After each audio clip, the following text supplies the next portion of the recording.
morning, Matt. You're on the air. Did you hear a wrap-up yesterday? Yes. For Ronnie the retard saying that what you did at Jimmy's wedding is no worse than what he did at Bubba's wedding. Let's fuck some whores!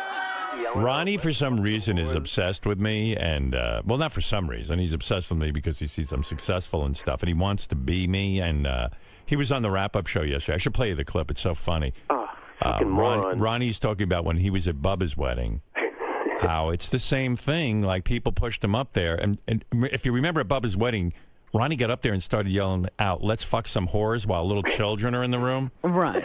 So he's saying, well, it's no different than Howard going up at Jimmy's wedding and dancing with Jimmy. First of all, it's completely different. Number one, you're not me. That's number one. It's a huge difference. Number two, I didn't go up and start yelling in front of children to go, let's fuck some whores. I did something that was humorous and something in keeping with the tone of the wedding. And Bubba was pissed at him for that. Of course he was. And Jimmy was grateful that I got him out of that. It was at the very end of his first dance, and no one knew how to end it. So how is it alike? It seems like the outcome was all different. He's out of his fucking mind. Ronnie has real perception problems, but you got to love it. Makes the show funny, but let me see if I can find wrap up. I think it's Gary page 2. Don't ask what's going on with these pages. I should get paid a lot of money just for remembering what's on what page. Let's see. Here. Hey, Howard. I'll play it. I'll come right back to you, Matt. Here, let's listen. Ronnie, you're another one who gets accused of being, the life of the party, not always in the best way. Yeah, I know. And I think if I would have done something like that. By the way, this is calm Ronnie. Like Ronnie not trying to yell. And it's even more disturbing than crazy Ronnie. That I probably would have caught shit this morning first thing. Well, I think the difference is that Howard and Jimmy are good friends. Hey, I was good friends with Bubba, too, Well, there's a difference between a harmless joke and what you admit that what you were doing at that wedding was out of control. No? Yeah, I guess. Well, I was dancing. I hate to spell it out for Ronnie, but people get a lot more excited about seeing me than they do Ronnie. Well, Ronnie thinks he's you. Yeah. I did the same thing. I got up there and I said, let's fuck some whores, and it killed. Everybody loved it. He really did. He really does think that he killed. Yeah, he really knows how to read a room, Ronnie. Wasn't I? No, when you were screaming. Oh, yeah, okay. But I had the dancing on his mind. Wait, but somebody put me up to it, just like supposedly somebody pushed Howard into doing that. You think it's fair to compare the way you behaved at Bubba's wedding to the way Howard behaved at Jimmy's wedding? No, but it's the same type of thing where he cut in on a dance, didn't he? Yeah, he did. All right. And to dance with a guy. Yeah. Well, he didn't Don't you think that was cute? He didn't cut in on a dance. He cut in on the dance. Yeah. Right. At That's the what end I mean. of the dance, yes. Yeah, but could you imagine, for some stupid reason. Yeah, if you did it, it probably would have tanked. You're right. Yeah, at Jimmy's wedding. Yeah, I could imagine Ronnie doing that. And after Ronnie wedding. But that's the problem with Ronnie hanging around with me. Once he sees me do something, he tries to do it, but it always goes wrong. I was invited to that wedding, and I did that. And he was there. Yeah, it would have tanked. Well, your relationship with Jimmy is different than Howard's relationship. I'm not saying that. If it was the same type of relationship. Because you're so bent out of shape. I'm not bent. Why am I bent out of shape? Oh, my God, he's here. I wasn't. What do you mean I was trying to imitate you? You're never going to. What are you, crazy? Because I did it way before you would ever do anything like that. What are you talking about? You rationalize. I'm not rationalizing anything. You rationalize your bad behavior. John fucking sticks a fucking knife in your back and he asks you a question. I answer it, and I knew I would get fucking hammered this morning. Well, Ronnie, how could you say that this... I'm not talking to you, okay? I'm talking to Howard. You're not talking to anyone. You're just yelling. No, because I'm jealous. Because I knew right away that I would get this shit this morning. Well, why do you bring me up with your idiotic behavior? He asked me a question. It's completely different. You're the one, it always gets brought up because you do stupid things at weddings or whatever. You do. Okay. Ronnie, but I've done that. I've done that for years. It's not like I'm imitating you. That's my point. You rationalize. Oh, you've always been stupid, is what Yeah, that's right, Robin. I've always been stupid. He's been the jackass moron at every fucking wedding. Okay, fine. Way before me. I'm glad. Well, all of a sudden you decided to have a good time. Thank you. Oh my goodness! What are you saying? I've been having Ronnie? a good time for years. You haven't. Ronnie, even Sal knows that there's a difference, I think, and he's a real buffoon. Dude, you know what?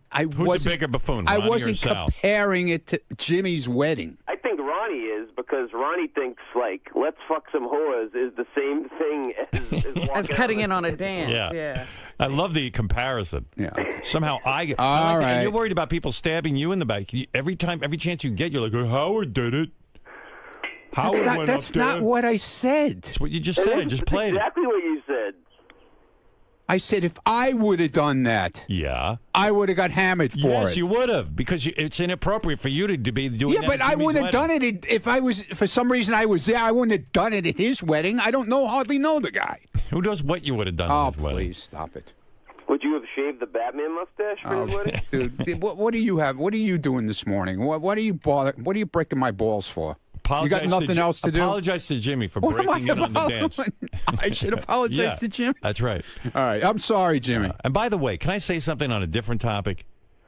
This isn't about Ronnie. But yesterday on the wrap-up, so I also heard like Scott DePace and Gary and everyone debating whether or not I hit the ball on the golf course 300 yards. Uh-huh. Howard, I have my doubts on that. Well, let me tell you something. I wouldn't know 300 yards from 100 yards on a golf course. Jimmy wrote me a fucking email from his honeymoon yesterday and said not only did the golf pro tell him, and he'll sign an affidavit and take a lie detector test, and what do I care if you believe me or not? Not only did I hit it 300 yards once, it wasn't like it was once. I might have done it 5 times. That video definitely wasn't 300 yards. I don't know if that was the 300-yard shot, but it was at least 200 yards. And the pro came over and verified it. Listen, I don't know anything about golf. And I'm sorry to all you fuckheads who go out on the course every single day attempting to play golf and you can't get it right.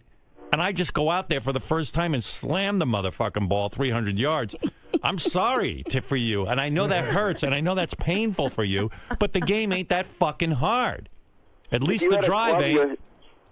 If you had a club your size, I guarantee you would have hit it like yeah. You're like a real life Happy Gilmore. I was hunched over like Nosferatu. You'll hit a hole in one at every In fact, hole. when somebody told me that you could keep the tee out of the ground, like keep it sticking up, I hit the ball even further. And I'm sorry for you guys that you fucking play every week trying to get good at it.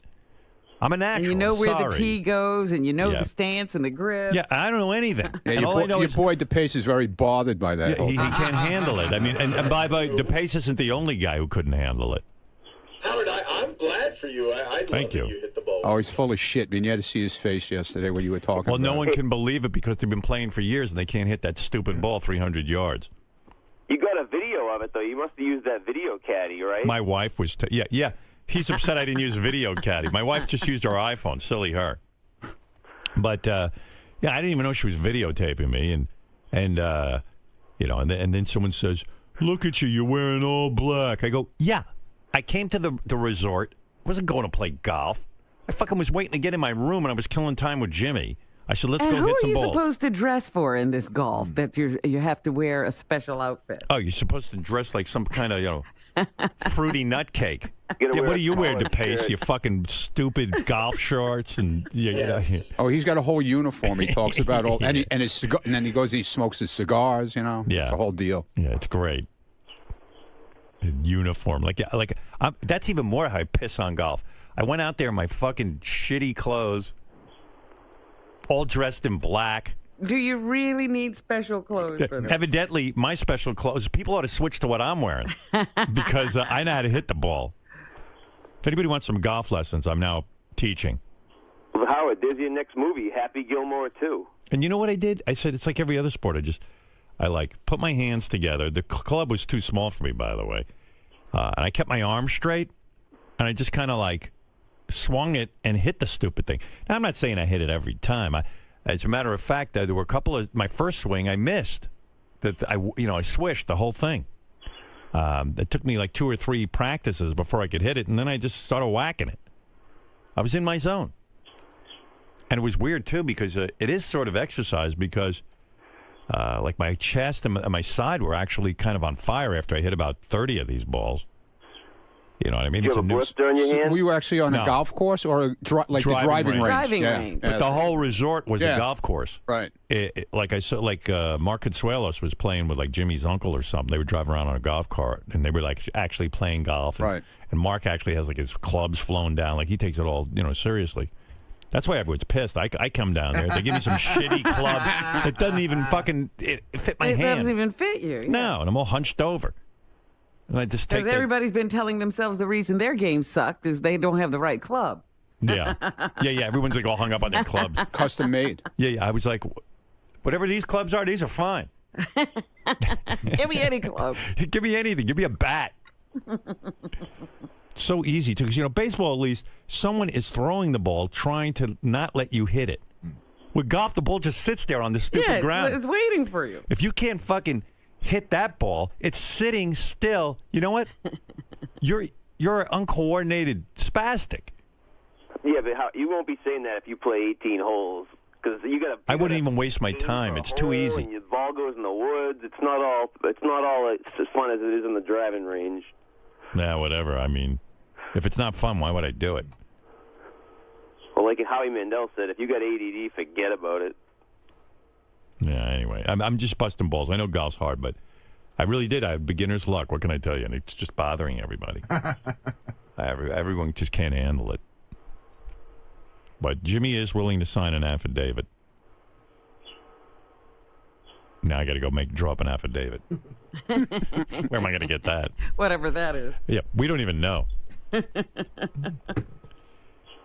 All right, Ron, no big deal. All right.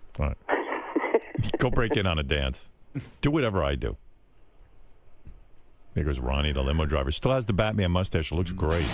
Mr. Munn? Yeah. Seems like this is sort of a cycle with you and Howard. I mean, you do something, he reprimands you, you get upset, you sort of come back here and sulk for a bit, and then it kind of... What do you mean sulk? What am I sulking about? I'm not sulking about it. You criticized your behavior and the way you sort of handle yourself at weddings. Yeah, okay. Yeah, so?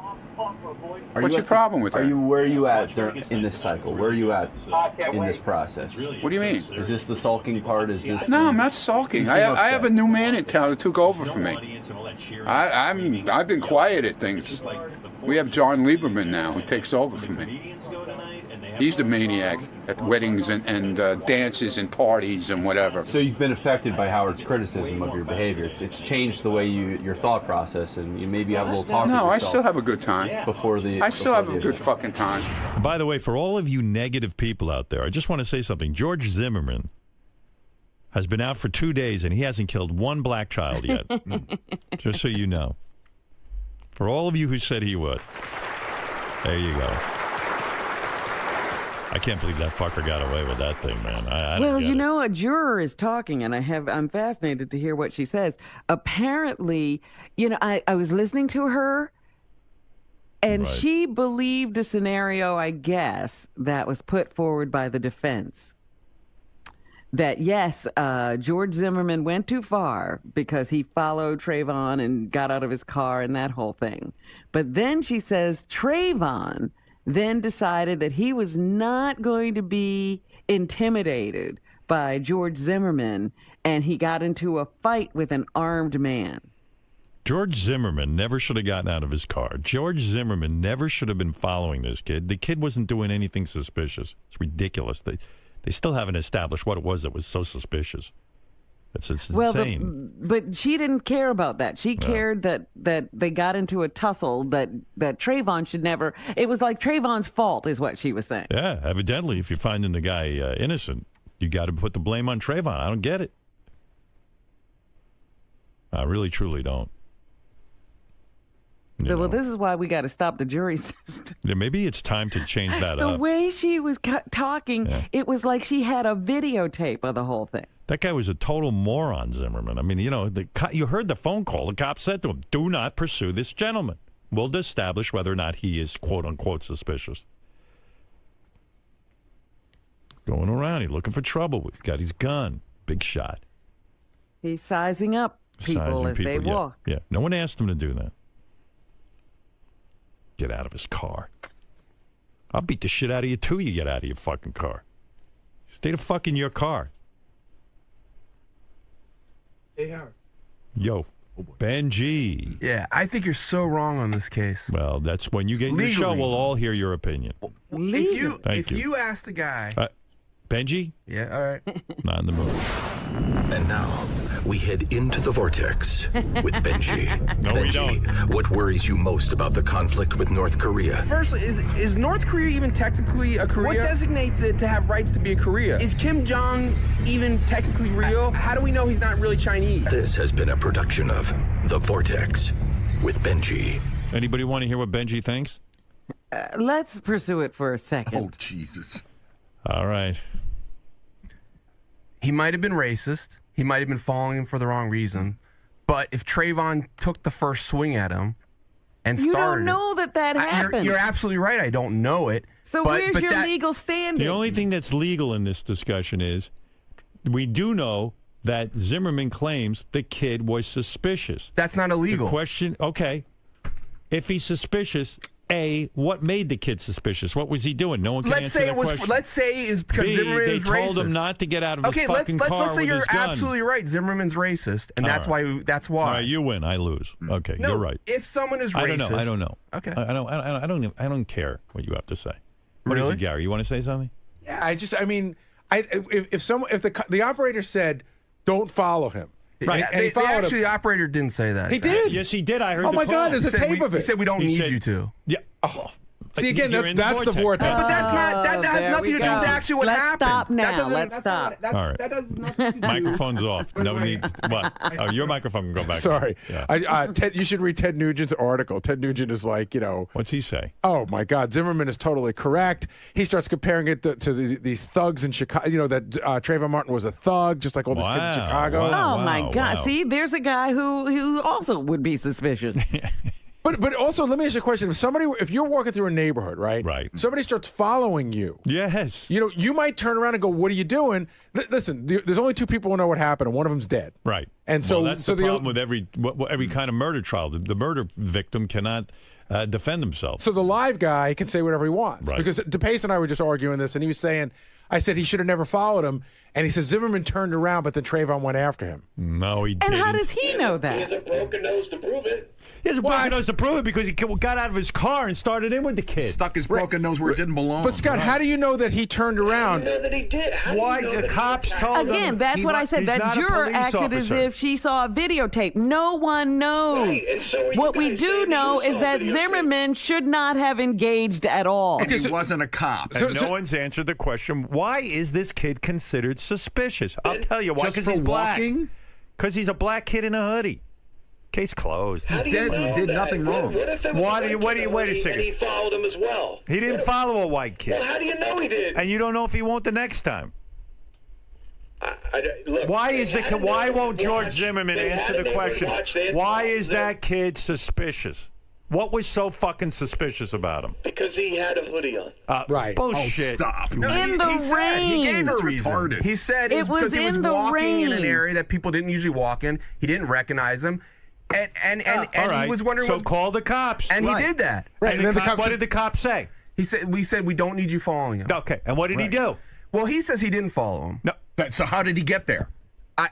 Was he magically transplanted? He says Trayvon came up to him and in the car. He said, "I don't know exactly. I don't remember exactly." Come on. Use your fucking head for once. But you don't know that. Please. And my name's Howard, not Hard. Hard. Hard. I keep getting my microphone turned off. I didn't do anything. When I turn off his mic, I turn off yours. But it's interesting. One way or the other, you have to give one person or the other the benefit. You know why I love this show? I can turn people's mics off. And, that's another thing. My psychiatrist was working on with me yesterday. I'm so upset that I can't control the world. You know what I mean? I can't control people. I can't control what and I can't accept it. And the one place I can control everything and shut down guys like Benji is right here. That's why this is why I am linked to this show. I always wonder. Say something, Benji. Go ahead. If George... See? Boom. Done. That's how the world should be for me. I wonder what your life would be like if you didn't have this radio show, because it gives you... Be miserable. No, it gives you an outlet to do things like... In other words, what would you do if you were a regular working guy and you had to listen. Had to people, deal with Benji, or you had to just do, like I don't know. I can't deal with any reality. because in your position on the show, you get to deal with people the way you want. That's why America's Got Talent is so hard for me. I can't believe I got to sit and listen to these other 3 judges. I can't even believe it. But don't you think a show with one judge would be boring? Yes, but I can't even believe they even pay attention to those other 3. I'm not good with people. And listening to Benji is like listening to nails on a chalkboard. Hard.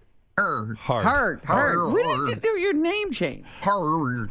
You know what it is? Because it's hard for him to get through to me. He calls me hard.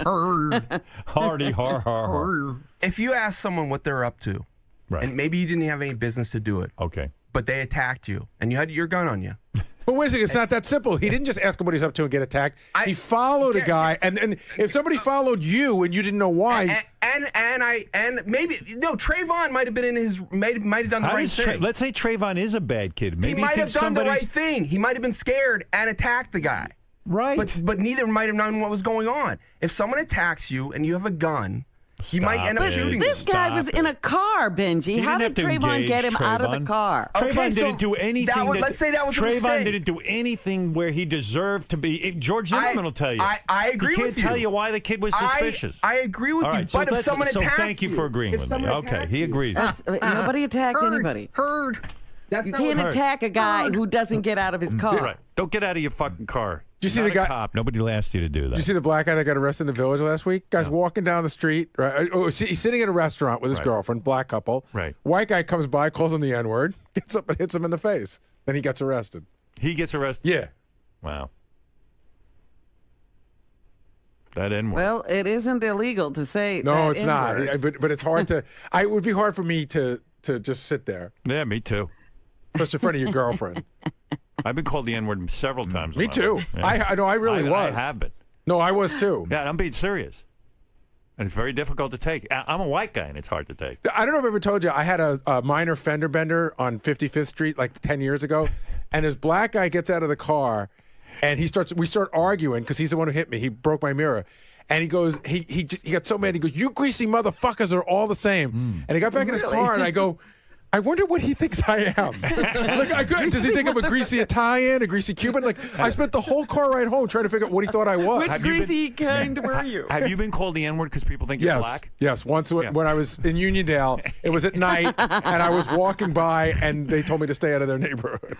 Oh, my goodness. A white guy told you to stay out of their neighborhood? It was dark, but he did. He thought I was black.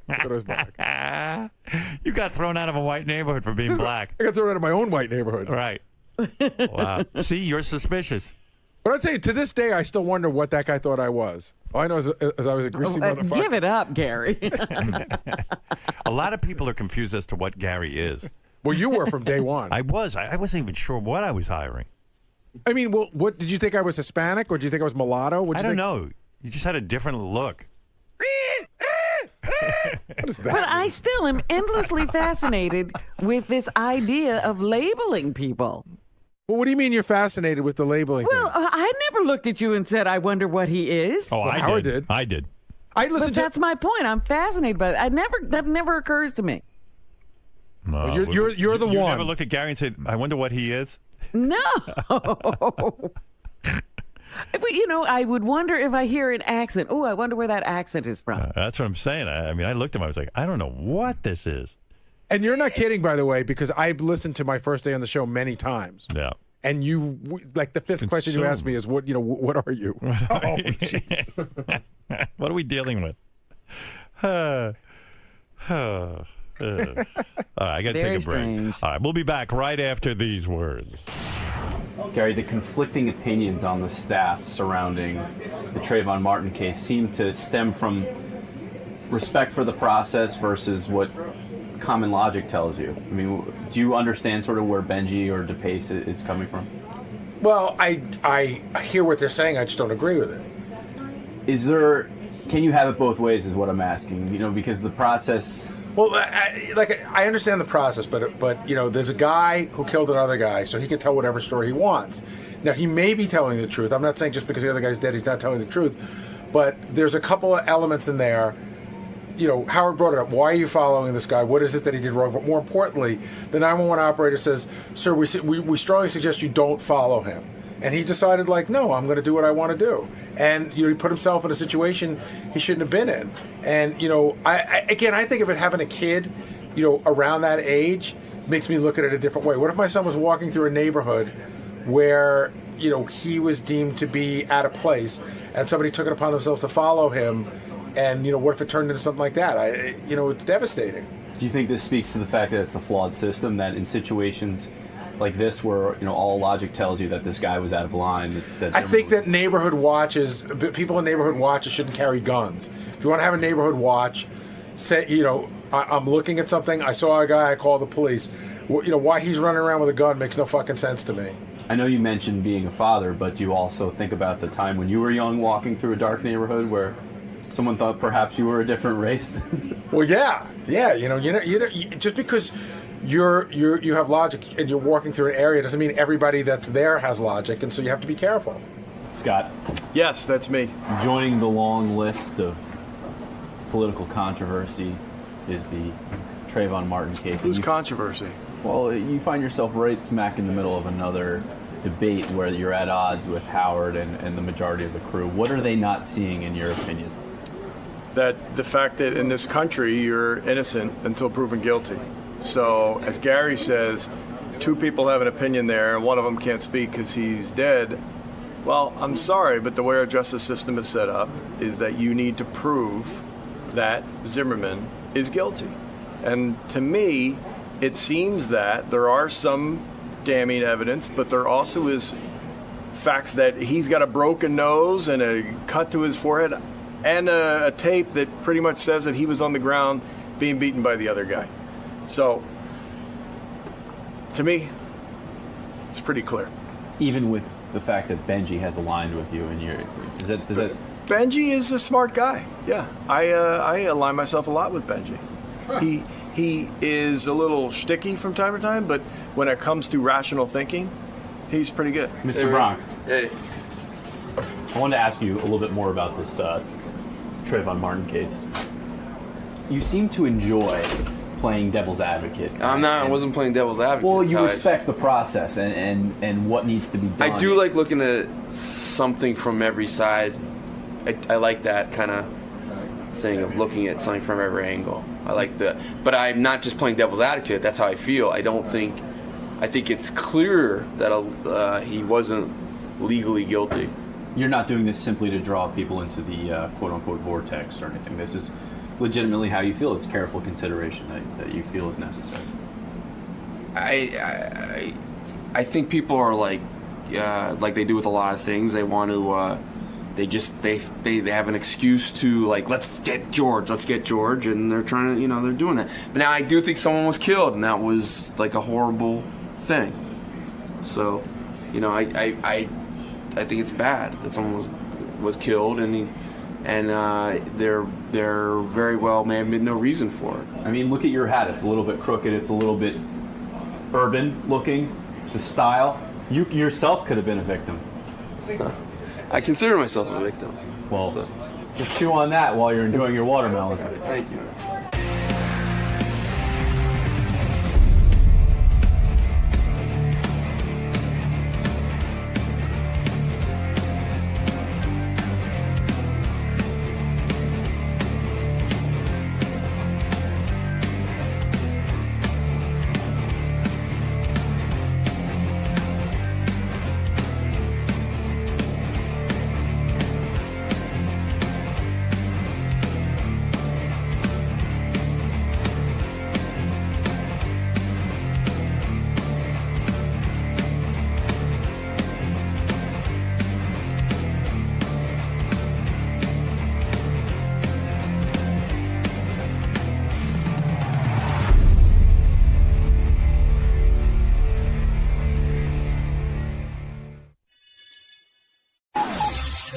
This is the best of the wrap-up show. A recap and behind-the-scenes look with John High and Gary Dell'Abate.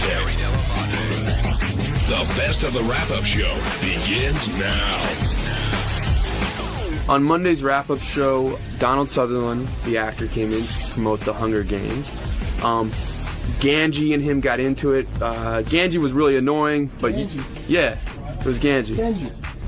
Let people think it's Ganji. Ganji was real annoying. Why don't you watch, see what you think about it.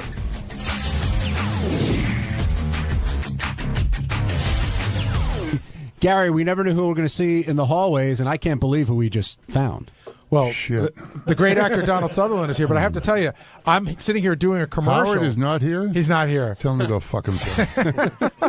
I was freaking out because I'm reading from a commercial, and aside from all of your other attributes, you're one of the great voiceover guys of all time. Oh, thank you. I was just saying to Mark that it's my favorite thing in the world to do. I feel like I'm being in a studio like a musician, you know? It's also fairly easy if you're good at it, and very lucrative, isn't it?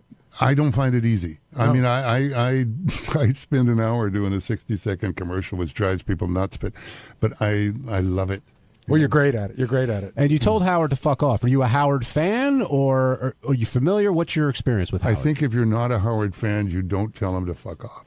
Fair enough.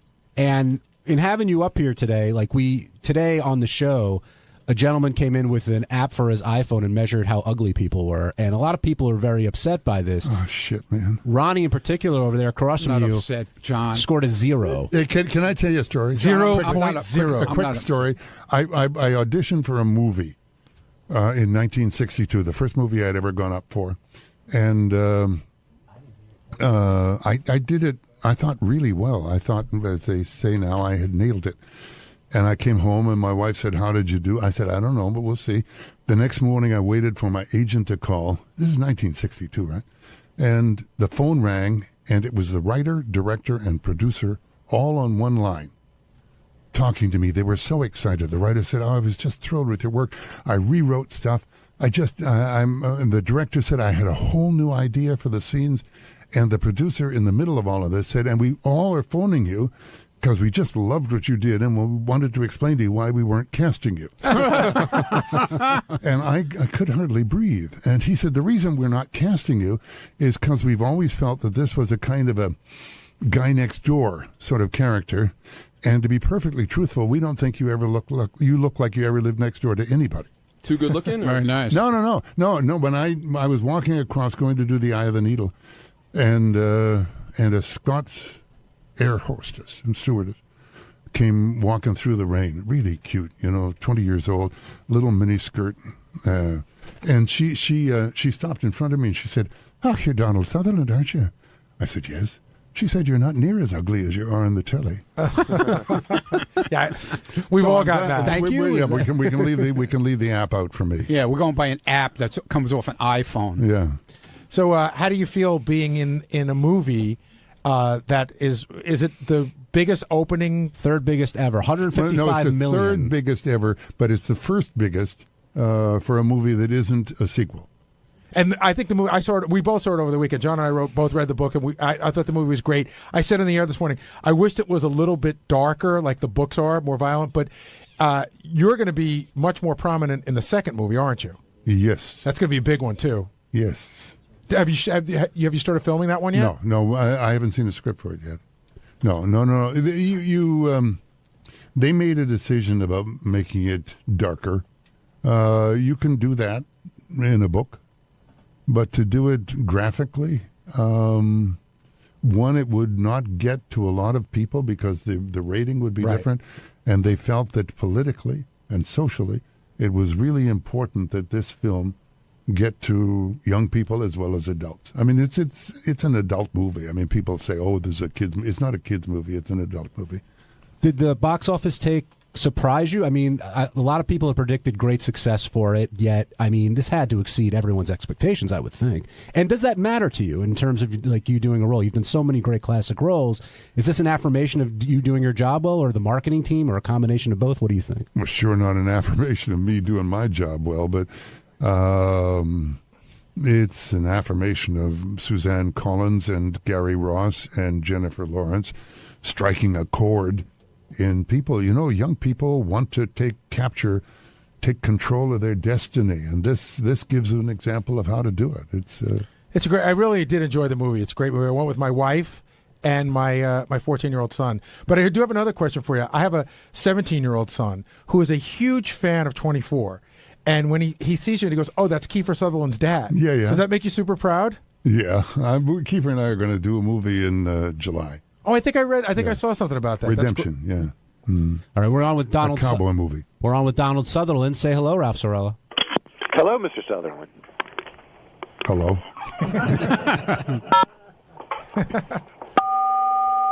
That means Ralph's excited. He's leaning on the buttons. Contain yourself, Ralph. No, we lost Ralph. Oh, well.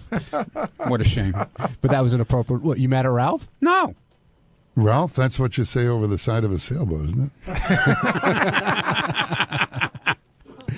And with Hunger Games, you play the president, and he clearly isn't the nicest guy in the world. Oh, no. He's a very nice man who's doing a very difficult job. And with your other, how does it compare to the other roles? Wait, you could counter with that. I was going to say, it sounds like some other presidents we've had. Yeah, exactly. No. I mean, it's the job. And he recognizes when you have to kill somebody and when you don't, you know? He definitely plays by his rules, no doubt about it. But in all the roles that you've done, what's the one that you're like? What do you get the most? Hey, I remember you in, or you were so Kelly's great in? Heroes. And is that the one you're the most proud of?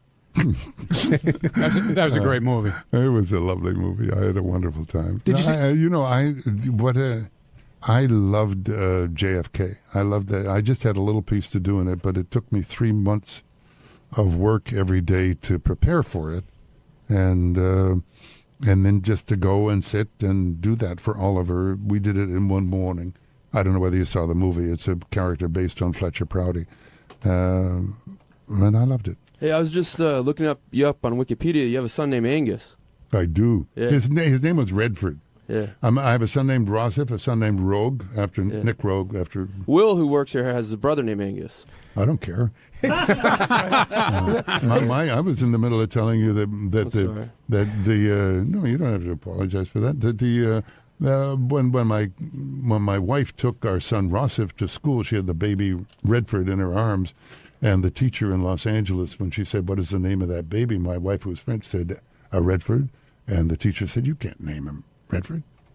So he ended up being named Angus. You buckled to the pressure of some teacher?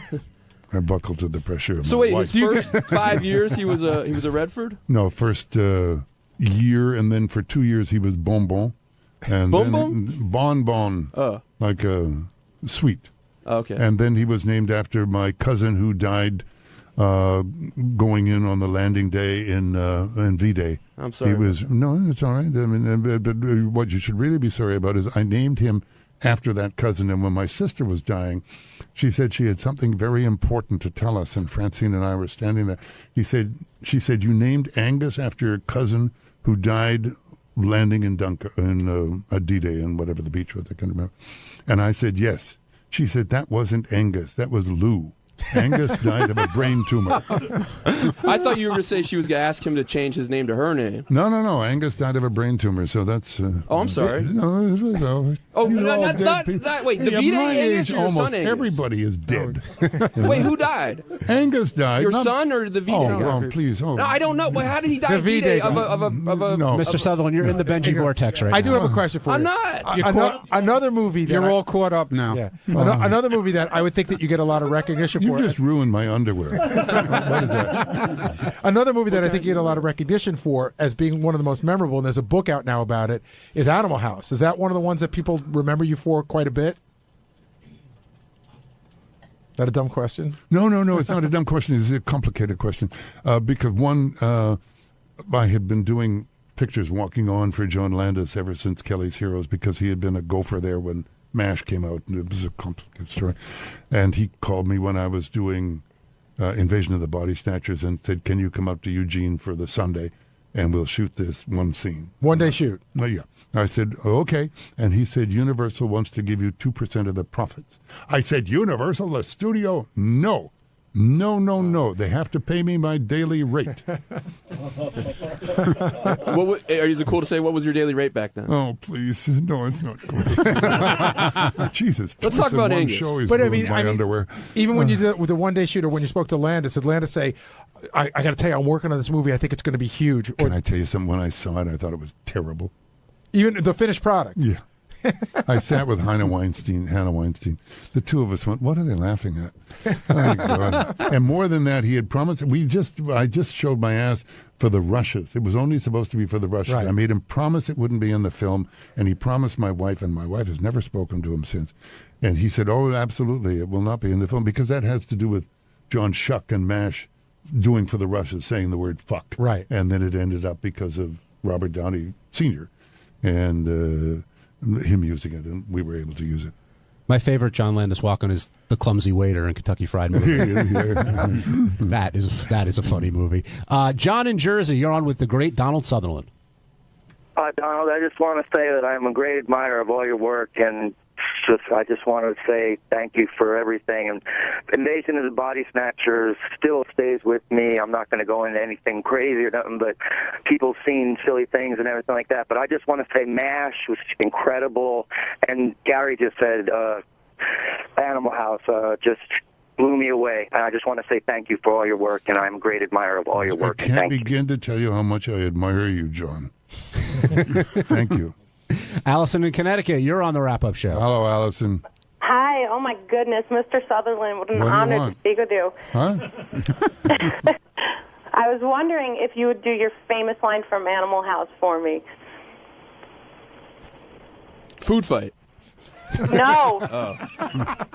Would anybody like to smoke some pot? I'm not allowed to say that on the air? Oh, yes, you are. Okay. Would anyone like to smoke some pot? Is it weird for you when people want you to do their favorite moments from movies, but everybody's favorite What's moment really is, weird is is I different? couldn't remember it. Are you still there? No, she's gone. If I bring in a chalkboard, will The you only line I remember is woof woof. That's it. All right, Ted, we got to wrap up. Donald Sutherland, thank you so much for stopping by.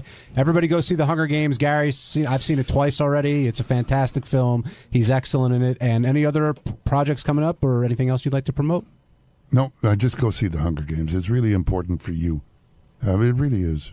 Are you on it's Twitter? An important picture. What? Are you on Twitter? No. You should. I'm 76 years old. Get on. I'm lucky to have a computer. Hey, it's Gary Dell'Abate, Baba Booey. On Tuesday's wrap-up show, we talked about the infamous app that tells you whether you're good-looking or not. John Lieberman's still smarting over it. Ronnie thinks it's a big conspiracy. And we discussed whether Benji hijacked the interview when acting legend Donald Sutherland was on. Here's how it went.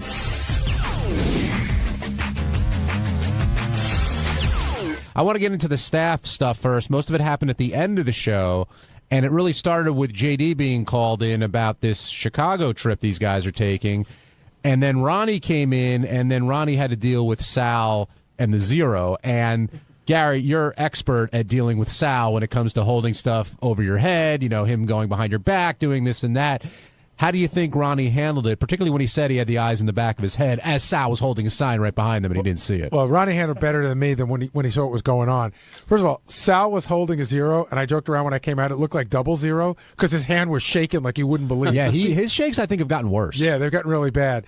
But it's one of those fucked up things where Ronnie's like, listen, I'm well aware of what's going on behind me while Sal had to have the zero up there for at least a minute. Yeah. And it seemed like an hour. Sal had enough time where everyone in the office gathered around to look at a monitor from no matter where they sit just to see what was going on in there. But I know Ronnie loves to go along with the joke and be a part of the joke, and he's a great sport. But anytime you say nothing's really bothering you and you end up yelling and screaming and talking about it for a very long time, clearly the zero is bothering him. Absolutely, and again, it's a ridiculousness. He couldn't possibly be a zero. Like, if he's a zero, what is the Elephant Man?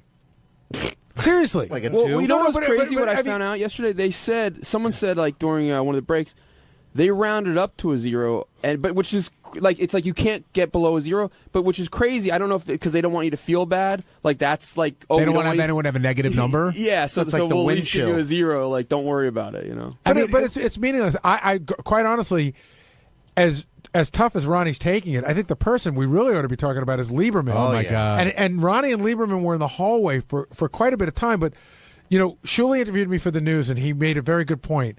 Lieberman broke the rookie rule. Yeah. He let us all know it bothers him a lot. You can never show fear, pain, anything. I mean, people no emotion shown on the show ever. Absolutely not. And then he's also tried to embrace it and laugh it off, but then saying he doesn't take stills well. It's like, come on, John. It's historically known I don't still photograph well. Historically known. And you guys are getting a glimpse of, like, we're in the newsroom there. I mean, the fact they don't have a camera in that newsroom, they are missing nuttiness 24 hours a day. He's back there yesterday. I mean, it was almost as if he was channeling Lisa G. He was blurting things out on his own without being talked to. He was out of his mind. He couldn't believe it. Yeah, clearly it's under his skin, and that they're going to play that news intro every time he walks in. I love the echo too, with the 18 and ugly going back and forth. It's frustrating. You're trying to focus, and it's impossible. Gary had the best thing yesterday. Gary walks into the newsroom to say hi, and and Lieberman sitting in the back. Gary goes, "Hey, ugly, what's going on?" Now, with JD out on the road with these guys for the block party, Howard made a comment about how JD sounded a lot more confident today when he came in. I do think that 52 score did help his self-esteem, and he was kind of, flying off of that. But how long will it last? I think it's already back down, because when Ronnie came in to talk about setting him up in Chicago, JD all of a sudden was flustered again. And I wonder if JD feels pressure from it. If Ronnie's mentoring will continue with him. What do you? If you had to speculate, what do you think is going to happen? I think JD will be back to being JD in no time at all. Again, Shuli and I were talking. When it comes to JD and women, I can't. One of two things is going on. I can't figure out what it is. Either JD is lazy, or he's arrogant. Because we were saying he would like the hottest whore in the world to come to him and not charge him. He's always been accused of having very high standards. But also not only having high standards, but really wanting to put in the minimum amount of work. Meaning, they should see I'm JD, and I shouldn't have to schmooze. I shouldn't have to go with the uncomfortableness of getting them back to my room. I should just be able to fuck them. I think he's more scared of being rejected. No, I get that. But you realize that you have to put some amount of work in. Yeah, but I think it's the rejection that really, really, really gets to him more than anything. Can you be arrogant when you're inept socially? When you have no desire to go out, when you have no desire to talk to people because you have no confidence in yourself, can you be arrogant? Yeah, I don't think he's arrogant, although I've seen plenty of people who aren't good looking and aren't socially there think that they deserve, they deserve all these great things. DJ in Philly, you're on the wrap-up show. I'm just calling to talk about the Benji vortex. Uh-huh.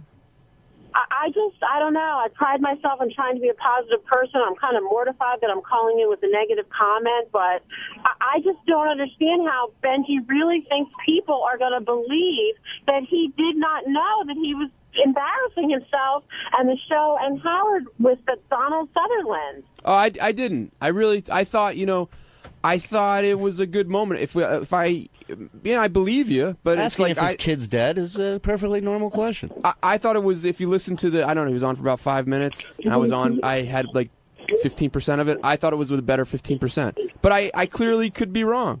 So yeah, I thought, not to get too into it, but I thought when you did get the story yesterday, it wasn't you didn't understand. I thought you were going for a bit, and that's okay because you do that a lot. Yeah. And a lot of times, I thought you were going for a bit with him. I thought you really fully did understand the story. No, I didn't at the moment. And when I said the Will's brother thing, I was just trying to be. Right. I was trying to be funny. When he said the story, I got a little lost in it, but I thought it was good, but it's cool. What's your name again? And one of the things that DJ? Gary and I like about Benji being in here is that sometimes Benji will take you down a path, and sometimes it hits, and sometimes it misses. But that makes him. I think that makes him interesting on this show. I mean, you can't see everything. So, sometimes, and not to be a dick, I'll put my hand up to Benji, meaning we probably shouldn't go there now. And it's a thing. Like, does that piss you off when I do that? Be honest. I didn't know. I thought you were just checking out your fingernails. I just found out. No, but sometimes sometimes I'll put my hand up to Benji because Benji wants to talk. And of course I don't. I don't like that, but I totally understand it. You guys are, this is your steering the ship kind of thing. I mean, sometimes I'll do that, and I need to do that to myself. John does a great job of it. Like, someone will be sitting there digging a hole, usually JD, and I have to remember not to talk. To just let JD talk, and that's why I put up my hands up. And by the way, everyone in here has mastered that with Sal, and I appreciate that. You just let Sal do his thing, and even though I'm saying this on the air, he'll still do it, so It's not really an issue. We now have John Lieberman sitting here with us, who's taking a bunch of ball busting. But frankly, John, I think you're bringing it upon yourself here a little bit. So have you been able to reflect on what being an 18 really means? Yeah, well, first of all, I've learned a lot in the past 24 hours. I would say I am a very excitable guy. Like, I just get excited easily, as Shuli can attest to in the newsroom when certain things happen. And so I'm not good at masking. So, yeah, when you get an 18, it did piss me off in the beginning. And it sort of stuck with me knowing that, and then the song today, knowing that is now how I'm labeled, which is exactly, and that was the mistake I made yesterday, was saying, this is how I'm going to be labeled, and now I am labeled as that. 18 and still ugly. Yeah. Do you sit there and dream that you hear, John Lieberman has a big penis? Now, do you think that everyone on the show treats you equally, or do you think there are other people who don't like you? Well, I'm sure there's people that don't like me. I mean, I think Robin's been a little bit cold toward me in a couple interactions, and maybe it was my fault. I remember one of the first days I was here, I tried to make a little bit of small talk with her in the hallway about Baltimore because we're both from there, or she worked there, and somebody wanted me to say hi to her from Baltimore, and she kind of blew me off. Then she made a comment in studio that I look like Chris Christie, which that pisses me. That's worse than the 18, to be honest with you. But let's be fair, that's back when Robin was emasculating people. She's not really doing that anymore. Right, but then today picking JD over me, I mean, and I like JD. Without even thinking about it. Thank you, Ronnie. So do you think she has it in for you? I don't know. I don't think she has it in for me. I just think for whatever reason I might rub her the wrong way or whatever. Some people which have is said, fine. I'm sorry to interrupt you, John, but some people have said before, like, Robin, I don't think she likes me. Like, you're not the only person who has said this, but it seems like very early on you got that indication. So you gave a couple of examples, but has that continued? Do you still feel like she's sort of boxing you in? She's got you like a stereotype of you and who you are, and she's locked into that? Yeah, that could be it. I mean, yeah, I think so. I mean, but you know what? It is what it is. Not everybody's going to like you, and so we'll move forward and see what happens. Just say it. You think she's anti-Semitic. Just get it out there. Ronnie. Or deny it. Or deny it. Yeah, say something. Jesus, that was a joke. Ronnie. Don't leave me hanging. You've been accused of... I'm always accused of something. Well, you've been accused of not exactly being truthful with this zero stuff. Like you said, it doesn't bother you, but you're yelling and cursing and fighting and... Because I don't like being used. I was used. I was used by these guys from this app company. Ronnie, when you say you were used, I got to ask you a question. Do you think that they came here and targeted you, or do you think that it didn't work for you and they went with it? No, I think they targeted me. You think they said, we're going to give Ronnie a zero? Because I explained it on the air. But why not JD? Right. Why not me? Because they know by the way, can I say something? Because they know with me it blows up into a whole big that I carry on. So you're saying they can get more attention picking on you than on anybody else here? Than JD, yeah. Hold on. Can I say something? No one had even brought up bringing Ronnie in until I ran in. Oh, that's so not true, dude. Yes, it is. You knew that sooner or later they were going to get to me, and I was the last one. I was you weren't the last one. No, I was the last like Richard and Sal and John Hine out in the bullpen? I was the last one to be brought in studio. Lieberman came in. The lead in our news story today is that Ronnie truly believes A, that it was choreographed just for him, and B, that he has more impact than anyone else on the staff. I didn't say I had more impact. That's what you said. You did, Ronnie. Because it blows up into a whole thing. Ronnie, is there anybody else, in your opinion, that could get as much impact as you in as a situation far as like blowing this? up like that? Yes. No. Are we talking Twitter, or are we talking just overall? No, on air. You mean getting like they felt you would be the most Gary, to get the most show upset to the wrap-up show. It went all morning was all about zero, but Ronnie, and then went to the wrap-up show. If JD was a zero, if John Lieberman was a zero, quite honestly, if I was a zero, don't you? No, hold on. The same thing would have happened. It would have gone on all day. Wait, Ronnie, you're saying no one else. I think we're saying the same thing. You're saying if Gary got a zero, that wouldn't have the same impact than you getting a zero. Probably Gary, yeah. Wait, it's even bigger than that. Ronnie's saying no one else could have. Do it to Gary because Gary's the producer of the show. But in a way, they're not going to zero Howard. What about Benji? Because Benji he lets everything ride off him. Ronnie, you're saying no one else could have more impact, but you don't have the most impact? Maybe I'm crazy because I'm crazy. I'm crazy and I'm ugly. I told you that on the show. I'm crazy and I'm ugly. Gary, did you calculate bringing in Ronnie last? Was that the plan all along? I didn't calculate bringing in anybody. Howard said when we went in there, it was such a loose segment. Howard said, "I'll just call people in as I feel like it." Yeah, this part wasn't on the script. Okay, be my guest. On Wednesday's wrap-up show, Mike Angie stopped by, which is always a thrill. And we talked to him about Miss Howard TV of the Year and how he's going to make his move eventually. And then, since Ganji was here, it led into discussion about the Ugly Meter app. And Ronnie and John both tried to defend themselves, Lieberman that is, on their numbers. And Ganji didn't believe that Lieberman was truly thinking he was an 18. And Ronnie also noted how feminine he looked and how all the other guys looked here. So it was a fun wrap-up show.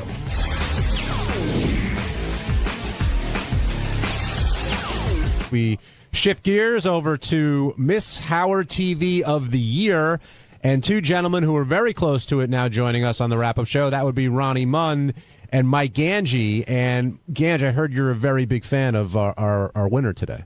I am a fan of hers. I think she's probably one of the best-looking ones from last year, though I like them all.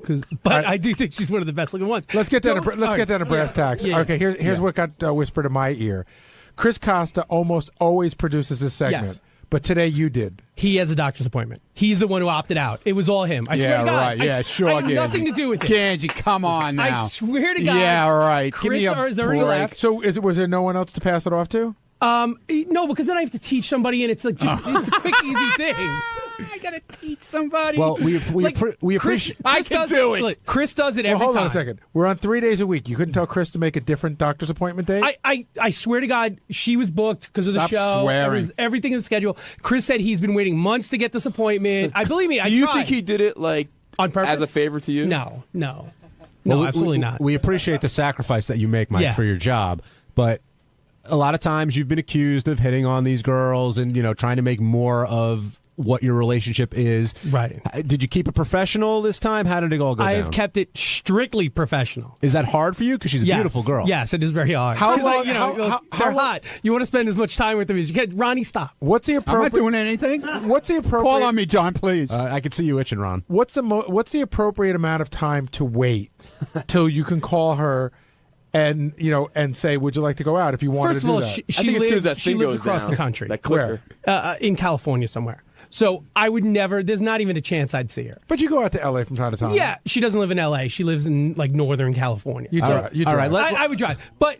I would probably, if she ever came to New York, find out, be like, hey, if you come to New York next time, it call me didn't come and up on the hang out. show, but did you guys all read the notes on her? I don't know if Will did. She's or into Chris. girls. No, there was something on the notes. You didn't guys? I don't know. I didn't read the notes. I think she said, yeah, with a bottle of wine, I might fuck Angie. Is that in the notes? If he gave me a bottle of wine. I heard it was not, a case not word of wine. for word, but something like that. Something like that. Basically, the note Did you know said- that in the notes? I heard about it. Yeah. Basically, the note said... Did you write that note? No. No, I didn't. She would go out with me. She thinks I'm a nice guy. She would go out with me with a bottle of wine or something like that. But she said for a bottle of wine, I'd hook up with Ganj. All right, now I'm glad you're here, Ganj, but Ronnie's here, and now we're going to get the truth about what's going on. Ronnie, what's the deal? So Ganji is infatuated with this girl, totally. We were in Vegas, okay, and it wasn't a professional thing then because she was doing a radio show with me that had nothing to do with Ganji. He wouldn't leave her side the whole time before we went on the air. He stood there and talked to her for like an hour and just didn't shut up. Nothing about business. It was all about, what are you up to? What have you been doing? It's too bad we can't go out, all this kind of stuff. Do you blame him? No, not at all. Not at all. We're in Vegas and she's a hot chick. Right, Duh. right. But she was supposed to come to dinner with us one night, and she didn't show up, and Ganji was very disappointed. Oh, stop. I was very not disappointed. So you were, I didn't even think about it. So you were no. working her. Did you think you had a shot? No. Why? I don't think so. No, I really honestly think she's into women. I do. That's why? That's why you don't have a shot? Well, Yeah, I don't think I no, have a he shot at should all. have a shot then because he's every girl's best friend. He's like a woman. It should work out fine for him. How long is she in town for now? Do you know? I think until tomorrow. Are you gonna say, hey, you want to go out to dinner? Maybe. We'll see. I don't know. Maybe. Maybe. We'll see. I know. Do you have reservations? Yeah, right. I have a place waiting. I have a car waiting for us. But no, Gary, there's nothing. That line that you asked Ganji about is a tough one to cross. There's no doubt about it. I mean, you're a producer. You're acting professionally. It's yet- not that tough. Oh, no? What would you do? How would you do it? What would be your move? I don't know. My moves are old and rusty. And it's been a very long time, so I don't know what my move would have been. I would assume that, like, next time she comes to New York, I'll try to figure out a way to hang out. You're gonna wait. Yeah, the problem for- next time's a bad idea. But how do you make why sure? next time? How do you make sure that you don't end up being her friend, showing her around town instead of taking it someplace else? I don't know. That could be a problem. I think you'd try to have to work it. Main worry that you don't want to be like unprofessional. Yeah. Or Yeah. No, I don't. no. but you're off duty. Here's the main worry. He calls her up and says, "Hey, want to go out to dinner tonight?" She goes, "Sure." Takes her out to dinner tonight. They have a couple of drinks. He gets her. He plants a kiss on her. She goes, "What the fuck is wrong with you?" And next time she comes on the air, she goes, "That fucking guy. We go out to dinner and he's all over me." And it's all over the radio. That's the fear. That's part of it, sure, but also the unprofessional thing. I don't want to make it seem like I'm hitting on every single. Look, there's a new girl every month. I don't want to make it seem like I'm hitting on 12 girls a month. I mean, 12 girls a year. Tell her I even though limit that I it to would like 3. to be. You're on the top 3, and Yeah, I'm on the top 3 of the girls that I like. Yeah. Now, Mike, you weren't here for the ugly meter test, Right. but you know how you've observed how everyone has reacted to this. Ronnie insists that he is not bothered by this. Ronnie at all. is such a liar. Okay, so today I got him a shirt for this weekend's comedy gigs in Chicago that said, "I'm a 0." As soon as he saw it, he took it, he hit me with it, and he threw it at me. Now, does that sound like somebody who's not upset with it? I think he's harboring a lot of pent-up rage over this. I'm right there with Lieberman. Yeah. I can't sleep at night. I think he's very upset. I think because he thinks he's better looking than a lot of people here. I never He said. does. When did I ever say that? He's said When to me did I ever say that- anything of the sort? That he thinks that other people are not as. I got a good-looking better as him. personality than you. I know that. Well, yeah. Yeah, I'm not every girl's best friend. At least I definitely think when I hit on a girl, at least JD. I wind up maybe taking him home, Ganj. I think he You know what I'm definitely thinks saying? he's better looking than JD. Do you think you're better looking than JD? What is that? What does JD have to do with it? That's one of the people that I think you're upset about that you lost to. He lost to everybody. He lost to everybody. Yeah, Well, but where I think does JD come from? I think that's the one that bothers you the most. You're out of your mind. I think you really are. Because you've been riding. Ronnie, I got to tell you, is there you've been someone busting his that of balls the guys so much everyone lately. beat you by that process? Whether you think it's real or not. According to this, the whole world beat me. No, okay? I know, but so 'Cause you're a zero. by that Why process- would so I pick? is there Why would anyone, I pick on? But JD? of that list, is there anyone that you're like, I'm sure I'm better looking than that person? I don't look at it that way. I don't look at. I'm not looking. You don't at guys. look. I'm not looking at guys to see if I'm better. You don't looking ever than think them. about like, hey, I'm definitely better looking than this guy No, or that. no, you never I don't. think that. Do you No, think I you're don't. better? Do you I think you're don't- better looking than Jay Leno? He was an 11. Yeah, I think so. Yeah. All So, right, so I there's think one. Ronnie wants to answer questions about people that don't work here. Right. No, it's not. I don't look at people here and say, "Oh, I'm better looking than Do you think Ganji." you're better looking than Lieberman? Lieberman standing behind me. Do you think he's better look? Do you think you're better looking? Probably on the same level. See, I'll give you an easy one. Do you think you're better looking than Greg Carmel? No. See, so there Somewhere are between easier ones to answer. What about Doug Goodstein? He scored lower than No, Howard he did. looks like Andy Panda. I'm better looking than him. What about me?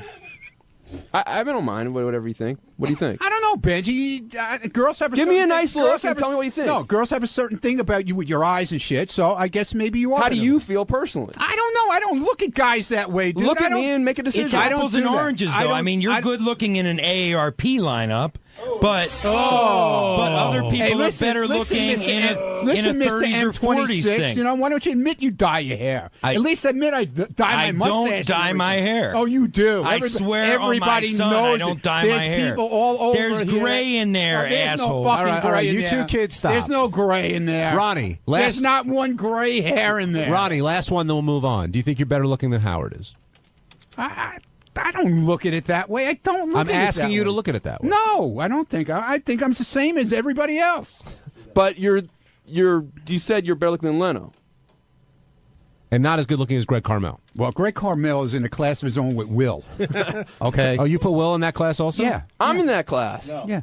Yes, I am. I'm in the hot class of the show. I know for a fact that the interns swarm all over Will. They talk about him, how hot he is. maybe not the interns now, but the former interns. I've heard them talk about Will. They've had crushes on Will. And that's all. And Quivers isn't totally in love with Carmel. So.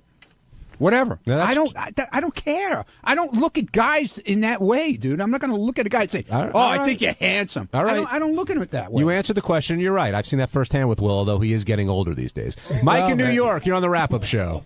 Ganji's too much, man. I mean, you guys are all good guys, so I'm not gonna bash him. But Ganji, every girl, it's once a month with you. You want some sound advice? Don't talk about it. You don't talk about it. Just keep it on the DL, ask her out, and don't broadcast it because you just ruined it if you really like her. Well, I'm blaming it on Ronnie because he goes around telling everything. Ronnie's a lot older than you guys. You guys shouldn't be. It's funny that you even put in a poll. He's a lot older. When he was younger, you should pose a question when he was everyone else's age. You guys bash Ronnie. Oh, you think you're better looking? Ronnie's he's got to be 60 years old, late 50s. No, 65, 70. I don't know. Maybe Mike. Maybe Ronnie's cultivated his look over time. I mean, I'm sure he was a handsome guy when he was younger, and now he's. What the fuck is your problem? I'm complimenting you. What do you mean? What happened? It all died now? No, I'm saying maybe you've reformed your look a little bit. You care more about your appearance. It's always been my look, man. You always look that way? I always look that way. Except first grade. I used to have a mullet before. Okay, now I don't have the mullet. I'd love to see an afro. And an afro. I'm going to pose this question actually to Gary and Ganji, but Ganji, you first.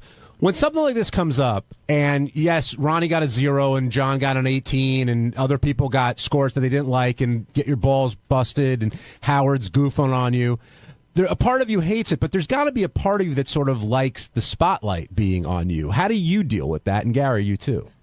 You know what? I only dislike certain parts of it. Yes, it's a great show. It's part of the entertainment of the show. I get it. And I get that, everybody has to get their balls busted at one point. It's when, you claim you don't like it and you're really kind of against it like John is with this 18.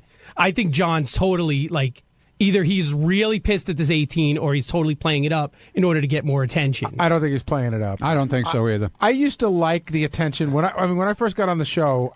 You could say anything you wanted, but I was thrilled Howard was talking about me on the radio. It was fun. But then as you get older and more mature and you become in charge of stuff, it's sort of, there's nothing worse than taking an emasculating ass kicking and walking back into the office and the interns have their eyes averted because it was so fucking embarrassing. John, I'll tell you the truth, Ganji, and Shuli, I think, will back me up in the newsroom. What I like about my job is I like to be able to go in studio, light the match, and then just step back and watch everything. I really don't like to be the center of attention and you all didn't that. You didn't run fast enough when you lit the match on this one. Yeah, exactly. I'd like You've been running in every time that your name comes up with this 18. Well, you've been running in there. But I've been letting him. Gary, no. To be fair, Gary has told me to go in. I don't hover around and say, Gary, can I go in? Can I go in? Here's what happened today. Don't pull that microphone out of my face. Here's what happened today. It was really funny. Howard started talking about John Lieberman. He was waiting outside my office as he does every morning because he's doing news, and John started talking to nobody. That's great. Moving his arms and everything. And I said you should go in because it was very real. He wasn't acting mad. He was mad. And I just want to say the stuff you're hearing on the air is just the stuff you're hearing on the air. There's a whole. John is back there screaming about this since it happened. I mean, he's not happy about it. John, has it who made would be happy? You got an 18. Has it made you question yourself at all? Like, hey, maybe I'm not as good looking as I thought I was. Question myself? I mean, yeah, I'm sure a little bit. I mean, we're all insecure in a little way. Well, John, I am sure Robin choosing JD over you again has to have you questioning. Well, she went with you. John, you're very feminine and admit it, I don't even know what does that mean? Ronnie, I thought you didn't judge guys that way. I mean, you're wearing a purple tie. You wear purple shirts I'm not even going there. You wear purple shirts all the time.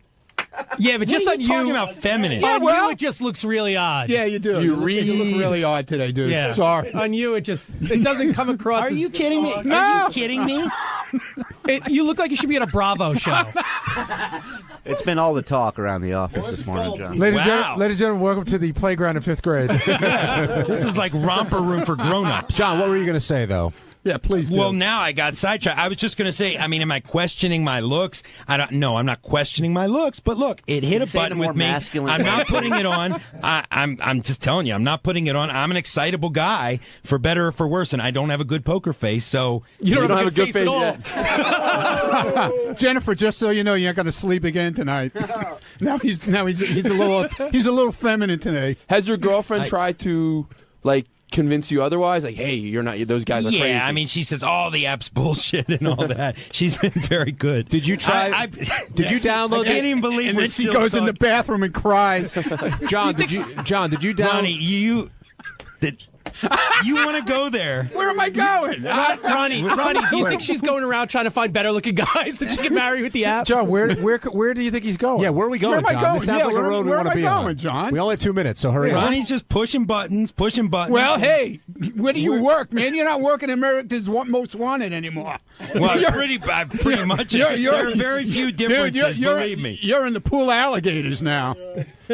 Now, I want to know if anybody, not just anybody here that you may know of, actually got the app and tried it again. I know Benji got retested on the air. Wait a minute. 67. Tell him about Charlie Hess, really good-looking guy. One of the guys on the Howard TV staff who's like a decent-looking guy. I thought you didn't look at guys that way, Ronnie. Yeah, but Charlie, come on. Oh, sorry. Charlie's the exception. Is Charlie a Greg Carmel or better? Like he's in the same class. Body-wise, too? Charlie got a 3. Yeah, a 3. Charlie got a 3. A 3? A 3? Yeah. Charlie has a really thick beard. Yeah. I wonder if that plays. I thought Ronnie's might throw it off, just the depth, in and out of it. See, a 3 is worse than a 0. I would argue. Yeah. A 0 clearly shows there's a problem with the app. A 3 is you registered, you just registered. So like an 18 is worse than a 0. Yeah. That's why I said to Howard today. I view an 18 as worse than a 0. It doesn't matter, John. You're still very feminine today.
Now that we've had some distance from the America's Got Talent experience, the boys... Really? There's distance? Yeah, of course. There's at least a few days.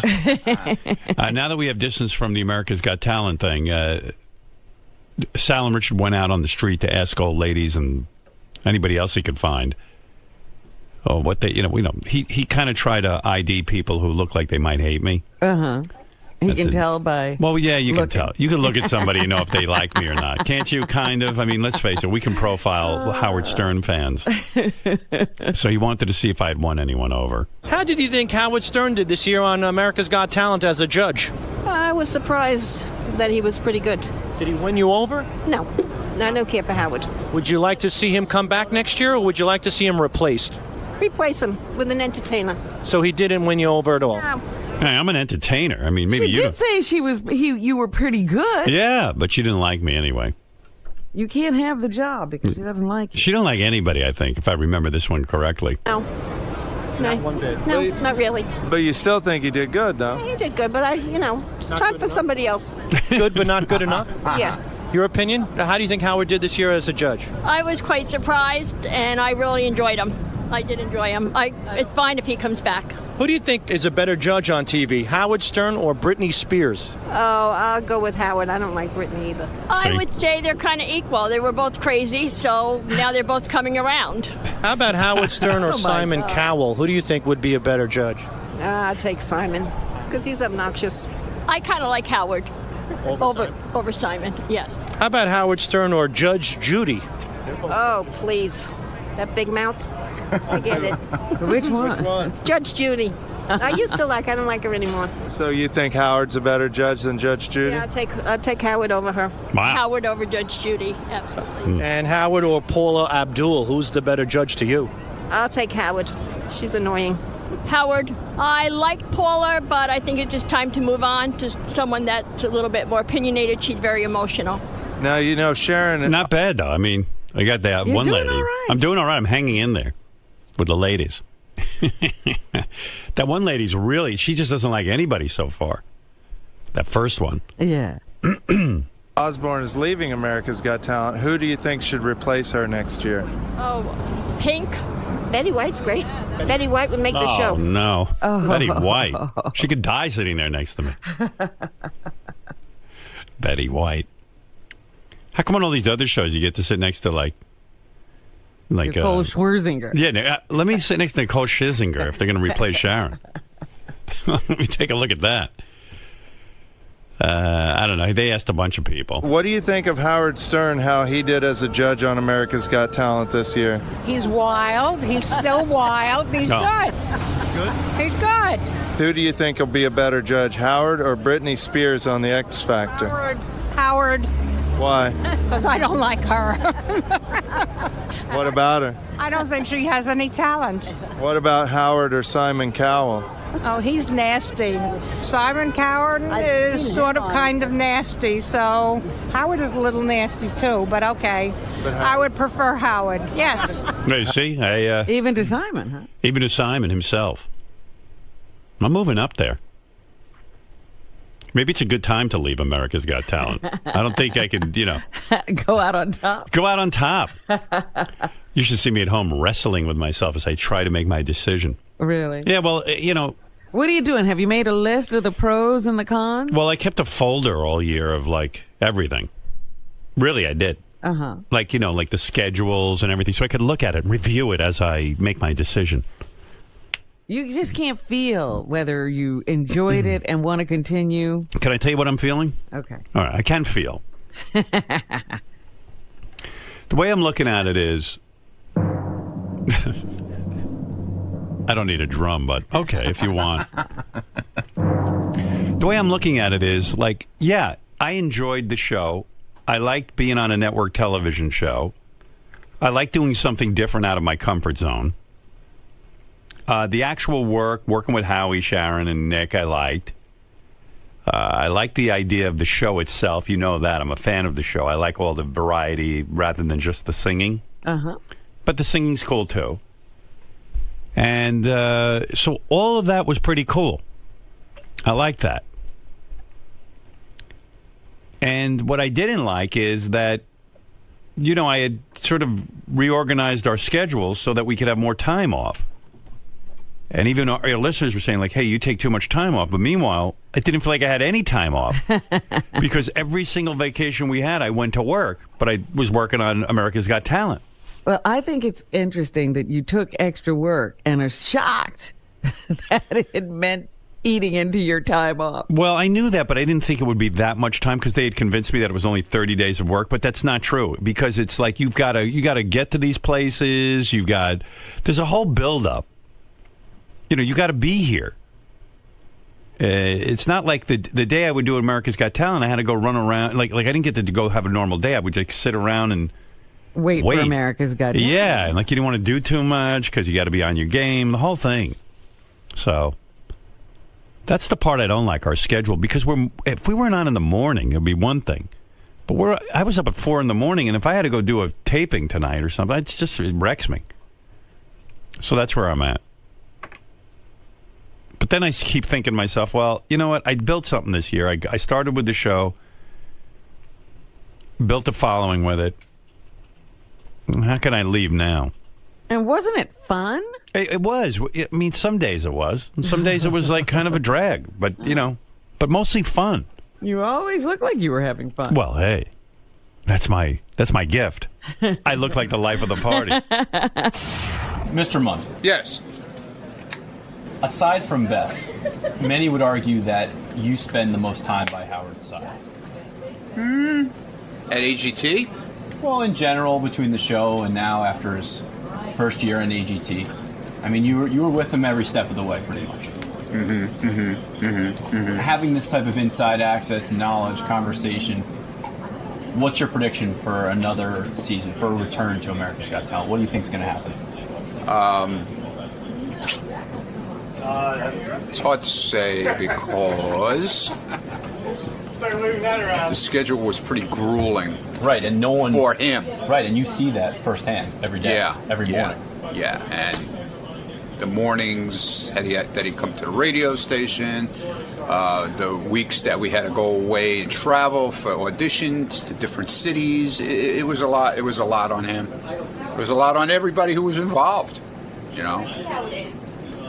So I don't know. I don't know what's going to be, and I'm sure it's not all about whether the scheduling is. I'm sure it's got to do with all kinds of different things, whether he goes back or not. You know, it's just not one thing to decide whether he goes back or not. I'm sure. But on the grueling schedule factor alone, what does that tell you in your mind? If you had a gun to your head. Well, I know he loves doing it. I know he loves being the judge thing. And,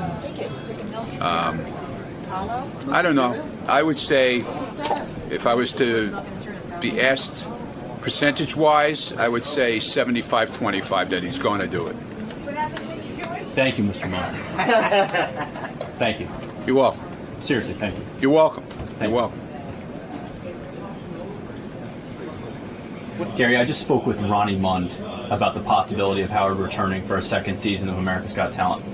Other than him, I mean, you spend the most time with Howard and you see the effects of this show and the toll it takes on him the most. What's your prediction? I'm on the fence. Not that being politically correct. It's just, you know, I saw him be very tired at the end of the season. If it were in the middle of the season, I would have said, yeah, I'll probably resign for another year. By the end, he seemed exhausted, and I know he enjoyed himself, but I also think he might have wondered whether it was worth it or not. If you had to quantify it, in a percentage, would you say 50-50? 50-50. I think we're going to be speaking to Bam Margera in about 5 minutes. About his home invasion? Yeah, his home got invaded, and some chick started making out with him in his sleep, and then started... Was naked. She was naked. Naked and then fingering herself on the floor, but he called the police. While he called the police. That turned her on. He's calling 911. Oh, my God, I have to touch myself. She masturbated while he called police. Robin's right. He turned her on with that. Oh, wait, here's Bam. We got to hear what's happening. All right. It's crazy, huh, Bam? What up? I've seen a lot of bizarre things before, but this by far tops it big time, and I honestly never thought I'd be so scared of like a 24-year-old naked chick in my room. Wow. You know, it's crazy, too, because I was thinking about you, because you're on Jackass, and I've seen you do outrageous things. I mean, like, you guys will, smack each other in the head, you'll beat each other, you'll break bones, and the one thing that freaked you out was this naked chick. Well, I mean, the thing is that, first of all, she wasn't forming any sentences right. Like, she wasn't making any sense at all. And like, she was saying things like, the owl sent me from Jupiter when I asked who she was. And you don't think that's hot? I thought that she was capable of getting a knife from the kitchen and either stabbing me or my girlfriend. Do you think someone from Jackass was playing a prank on you? Like, did that thought occur to you that maybe the guy set this up? Where's the camera? Actually,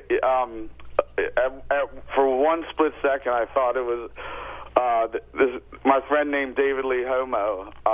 He does appearances for me, and he was staying at my house at the time. So I thought that it was him playing a prank, like laying naked in my bed, like as a joke. But yeah, because a lot of guys. Like, who was that guy you used to hang around with? The really crazy Novak. Yeah. Like you hang around with such crazy, wild people, and you need to for your business, but. Like, I wouldn't trust anything that was going on. I would think everything was weird, Yeah, exactly. And, I woke up to someone, like, kissing me on the lips and on the neck, and I thought it was my girlfriend. So I'm like, yo, quit it, man. I'm sleeping. Like, we'll do that later. And then I see that she's dead asleep, looking the other way. And I see this silhouette of this girl, and then Do you think if your girlfriend wasn't with you, would you maybe banged her? Well, I mean, like, she's not a bad-looking girl. Like, she's in shape, but I mean, like, she's been homeless and stuff, so she looks like she had like really hairy armpits and like this minging ass pussy. Did she smell? Actually, yeah, I could. And when I turned on the light, she said that the owl sent me from Jupiter, and that sentence right there was like, what, 911 right now, like. When you say she wasn't bad looking, like give me an example. Was she like, who'd she look like? She looked like a hippie girl that in shape. She had no boobs, and she looked kind of like a skater girl, like one that didn't bathe too often. Did she look like what's that singer's name? When you say skater girl, who's the girl who wrote Avril Lavigne? Avril Lavigne? Did she look like Avril Lavigne?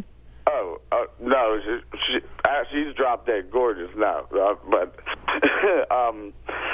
yeah, because if it was Avril Lavigne, I'd bang her. I don't care if she has a what did you call her, pussy? The owl from Jupiter would have been fine. A fine sentence. Is that what she said? An owl from Jupiter sent me. Yeah, and then There's no owls on Jupiter, Robin. And another thing is that when she was kissing me on the lips. The very next day, I get this minging-ass cold sore on my lip. So I'm like, this bitch just gave me fucking herpes, or else I have a major stress blister from all this. No, that sounds like she gave you something. All right, so let's take me through this. This girl, had you been contacted by her before?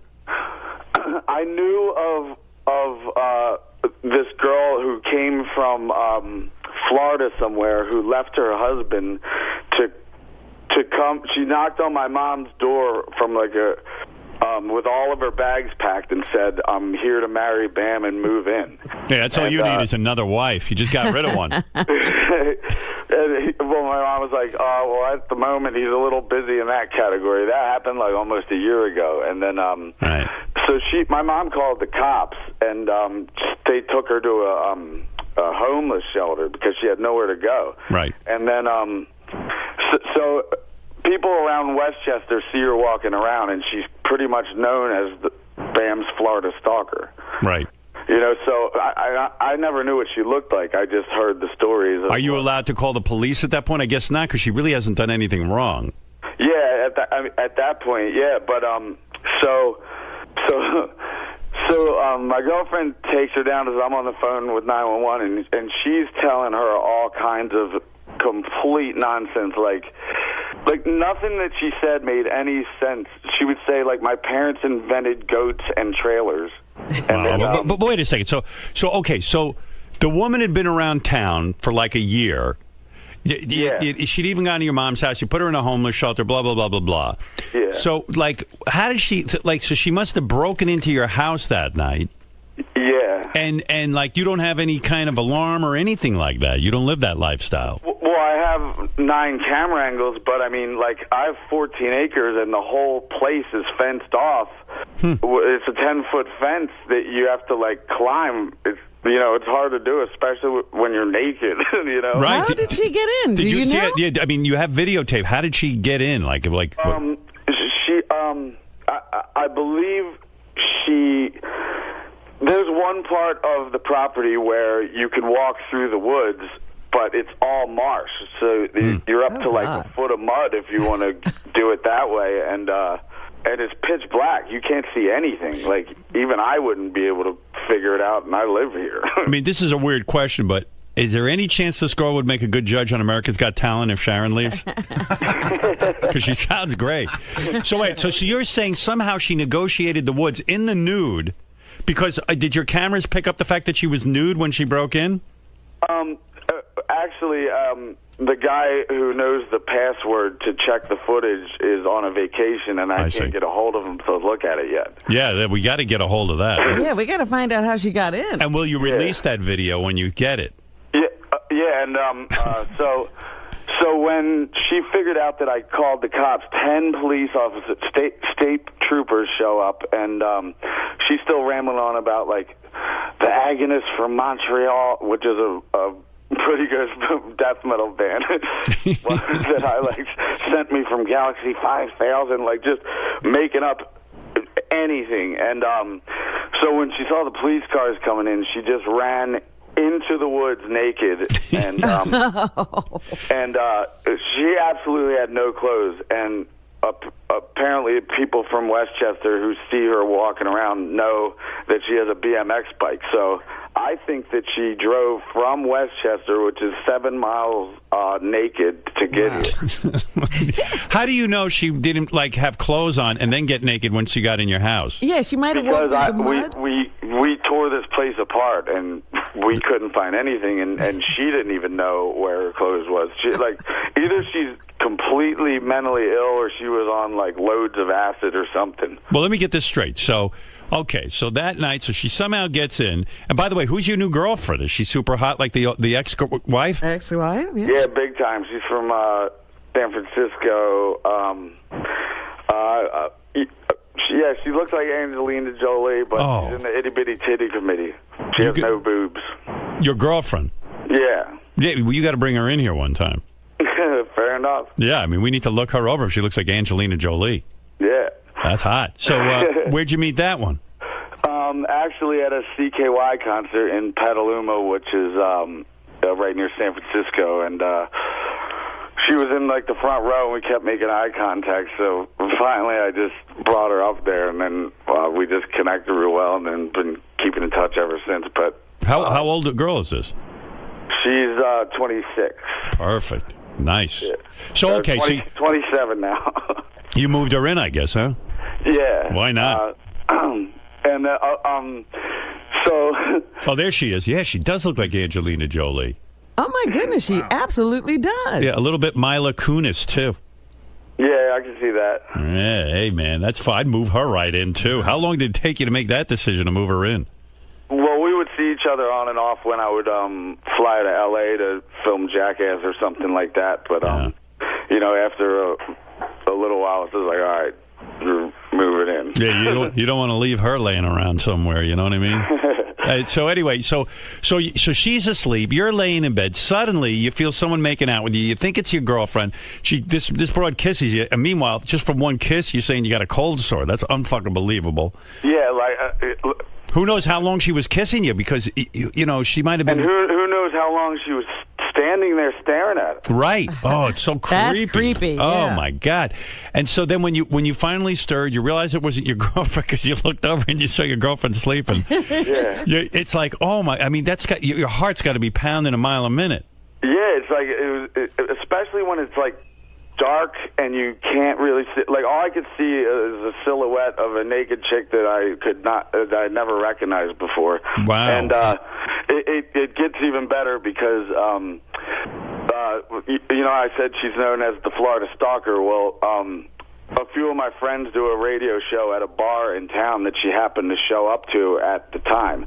So they're like, we want to interview you right now. And this was about 2 to 3 months ago. And they say, so you came here from Florida to marry Bam, and where are you even living right now? And she said, I live in a tree fort, you know, and they just thought she was nuts. Well, tree fort. Well, when the police came here, they searched my entire property for almost 7 hours, and like finally they find her in my treetop casino. So she did this interview 3 months ago, which means she's been fucking living at my house without anybody knowing it. What's a treetop casino? It's well, for Viva La Bam, we did this episode where we built this tree fort in the woods. So I hardly ever go down there. Right. And nobody really does. But she's been sneaking in and living there. But you call it the Tree Fort Casino because what, you guys would play cards and stuff there? Yeah, exactly. exactly. Yeah. Oh, cool. I'd like to build one of those, actually. And never go to it. Yeah, Have yeah. I mean, a naked woman living in it. No naked women in my Treefort casino. But you know, like every guy's probably thinking, hey, that's kind of cool, but it's not, man, because that's scary. I mean, she could have cut your dick off. Yeah, or something. you don't know what she could have done. Yeah, I mean, the most bizarre thing was just the fact that, you know, she's not, her sentences aren't making it, you know, she would just say words. It was scary. So do you think that, so she's in police custody right now, right? Yeah, and you know, I feel bad for her because, you know, like they gave her like sexual assault charges, stalking, trespassing, breaking and entering, robbery, like all this. Well, how can you rob anything with your butt ass naked? But they pretty much gave her. Yeah, but dude, you got it. Listen, don't say you feel bad for her because this is a chick who's not going to give up. That's number one. Like, look at Letterman. He used to have some situation like that.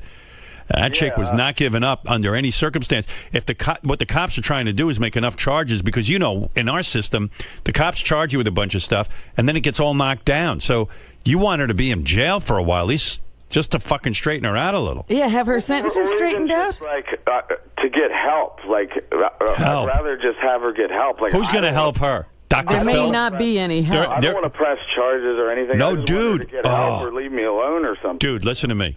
Listen to me, Bam. You respect me, right? Yeah, big time. Okay. You've got to press charges. You have got to. Listen to me. If you don't, then this chick's going to be out. Yeah. You've got to, man. And she'll be back at the Treefort. I mean, as crazy as your life is and how, you know, like you're one of those guys, like, hey, man, everything's cool. This isn't cool. And the scariest thing is that now that I figured out that she's been living on my property for 3 months. You know how many times I'd be like alone at 3 a.m. in my kitchen, like jerking off to internet porn? You know, like, she could have been peeking in the window. Of course she was peeking in the window. She's got video of you jerking off. Have her sentences straightened out since she's been, you know, in jail for a little while. Yeah, what's the report? Like, is she starting to talk normal, or is she still? You know what? I don't think she ever really talks normal, because even when she did that interview 3 months ago, she still wasn't making sense. That's what I'm talking about. That's why when she said, I live at a Treefort, they just thought it was another nuts thing that she was saying. Right. Was there ever any point where you were like going to go, hey, let's do a threesome? Like did you... you know what I mean? Like, here's a naked chick and your hot girlfriend standing there and... I mean, just the fact that we didn't know who she was, you know, that probably wouldn't have flew. But right. If it was a good friend, you know, that we knew all about her, I guess it might be a possibility. But no, you got to press charges. I'm telling you, Bam, it's that's dangerous stuff. Like, I know you may not want to. I know it's funny, and she's a naked hot chick and all that stuff, but and like I'm terrified. I was so scared that like I had to go to my neighbor Cresta's house to like hide and shit. Right. I mean, I'm hiding at my own house because I'm terrified of where she is. The police looked everywhere and just simply couldn't find her. And I guess she found some like little, because they looked in the Treefort and couldn't find anything. And then finally, when they double checked, you know, I guess she was covered in blankets or something. Oh, up in the Treefort. Yeah, and that thing is so like rotten at the moment that like there's not even stairs to get up there. So she has to go on my mini ramp and scale a 2x4 that's about 15 feet long and 10 feet high. No wonder she's in such good shape. Look what she's doing. Yeah. And I like Bam's house. It's like my mini fort, my mini ramp, my tree fort. I mean, it's like a 5-year-old's house. It's cool. No, it's the Neverland Ranch without the kids. Yeah, it's crazy. Like she had to climb up my mini ramp to get to my tree fort. She scaled a 2x4 to the mini ramp. It's so great. Did the other jackass guys call you to just say, hey, are you okay? Yeah, I mean, I got just tons of text messages, just like, just when I think that your life can't get any crazier, something like that happened. Hey, was that your hot new girlfriend I heard in the background? Yeah, she's here. Yeah? Should I say hello to her, you think? Are you going to stick with this one? Yeah, hold on, I'll pass her on over. What's she wearing?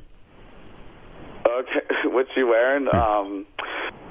She's pretty much, well, she's been sleeping, but she knew I was going to be on here, so she's all out of it right now. She naked? She's in like boy shorts. And that's it? Yeah, and then her shirt, but like I said, she's in the Itty Bitty Titty Committee, so. Does that bother you? Do you want a chick with big tits? No, I just like the busted balls, but no, her personality and. I might break into your house just to get to her. If you Never wake mind up you. and there's a naked Howard Stern. Yeah, if you see me nude and uttering words. I like that the crazy chick goes, it's an owl from Jupiter sent me. That's so original. Yeah, she is pretty creative, I guess, because I never heard any kind of sentences that she was coming out with. Is there any part of you that wants to incorporate her into the next Jackass movie? Like maybe she'd be the first chick to be in Jackass. You know what I mean? Like sometimes professionally you go, Yeah, I know she's insane, but like maybe we put so that in. So are we? Yeah, we're insane. She's insane. It'll be great. We would probably have to have like a team of security next to her because nobody knows what she's capable of doing. Like, yeah, she's the real jackass. And actually, you just mentioned Novak. He did a year in jail, and he pretty much just got out. But oh, you're kidding. Yeah, and he was only supposed to do 5 months on the weekend. So he would just do weekends and get out. But the idiot comes out and comes on my show on Sirius Radio, and he goes, George W. Hill Correctional Facility is idiots because they have 30 of us pissing the line, and the last person they're looking at is me, so I take my buddy's clean piss out my ass and pour it in, and somebody just forwarded it to the warden. So when he came in the next weekend, they're like, you idiot, we heard your radio show, you piss right now, and then he did, and it turned out to be hot, and they're like, you're getting a year in prison right now. So he thought he was doing 2 days on the weekend. He wound up getting a whole year. If you were a decent man, why wouldn't you set Novak up with that crazy chick who broke into your house? It sounds like a match. Because, I mean, it seems to me that owls from Jupiter have been affecting Novak's life, too. Yeah, actually, Novak's girlfriend is like super hot, and she's such a sweetheart, and I don't know how, a scumball like him could get a girl like that. And when he was doing a year in jail, he calls me up dead serious, and he's just like, yo, Bam, can you please go over and visit my girlfriend and bang her out, please? Because if you don't, then she's probably going to meet some goddamn frat boy, and he's going to run around town bragging that he banged out my girl. So can you please go over and do it, please? Did you help him out? Huh? Did you do it? Well, I did once, and then I said, he's like, so did you do it? I'm like, yes, Novak, you're welcome. Oh, my God. Oh, my God. What a crazy life. Like, it is weird, sick head. I can see that the logic of that, like, if you're going to spend a year in jail, you're going to get nervous that, something might happen because so much time goes by. Let me understand something. So I'd rather have my best friend do it than some frat boy bragging around town about it. So, Bam, you went over to the house where Novak's girlfriend was, and you said, look, Novak asked me to bang you so that you won't get horny and bang some frat boy. Yeah, well, he talked to her about it before he called me. Oh, he did, and he straightened everything out. So you walk over. She knows what the deal is. And she knows the deal. She knows the deal. And you go in, and, does she just get naked and start kissing you right away? Well, there's a few drinks involved, I suppose. Right. And then and then you fucked her. Yeah. How many times? Just once. And was she like, I'm really glad you did this because I don't want to cheat on Novak? Now I won't be with a frat boy for a while? I think it was more of Novak wanting to feel safe that at least somebody did it. Yeah, had you ever fooled around with her before? If we did, it was just like a drunken thing at a bar. Right. And after you banged her, is there any emotional attachment, or does she say, geez, could you come back and do this again for me next week? No, I mean, we're good friends, like super good friends, but once I decided to bring Nikki out here, then all that changes. I see. So you only banged her that once. Yeah. Yeah. Wow. Wait, what a lifestyle. What's Novak going to do now? Yeah. Who's going to bang his girlfriend while he's in jail now? If Bam can't do it. He's out now. He's out. Oh, now. he Good. is All out. right. Yeah. Oh, good. So she hung in there with him. Oh my He told God. me that he was he had a roommate, like this super thug dude that was like really intimidating, and Novak had the top bunk, and one night his roommate, his name was Streets, and he hears from Novak's bunk, he's like, "Yo, man, are you jerking off up there?" And he's like, "Yeah." He's like, "Yo, you can't be doing that in here, man. I feel a certain way about this." Like, he didn't know which way he felt. He just felt a certain way. I mean, Novak took his morals and threw them right out the window, so he doesn't give a shit. Did Novak have sex in prison with any dudes? No, but yeah, I guess he did say it's like super hard to jerk off in there because you go to the showers, there's a bunch of dudes in there, so you can't do it there. Right. And the toilet you share with your roommate, so I mean, there's never really a time to do it. Yeah, So I guess at night would be the only time. fuck it. Good old Novak. Well, it sounds like he's on his way up the ladder now that he's out of jail. Things are only looking up for him. What was he in jail for in the first place? Because what was he in jail for? He forged the doctor's signature for like pills, like Xanax or something. I don't know. And he got a weekend sentence, and then it got increased because he went on your radio show and told how he was cheating on his urine test. on his drug Yeah, like test. what God. kind of dipshit would? Oh my God! Doesn't he know that somebody could easily just forward it to the jail and say that? Like, he's fucking retarded. And like, does he get mad at himself for that, or he's just laughing about it? I mean, he just knows that like what he did was his idiot fault for saying that.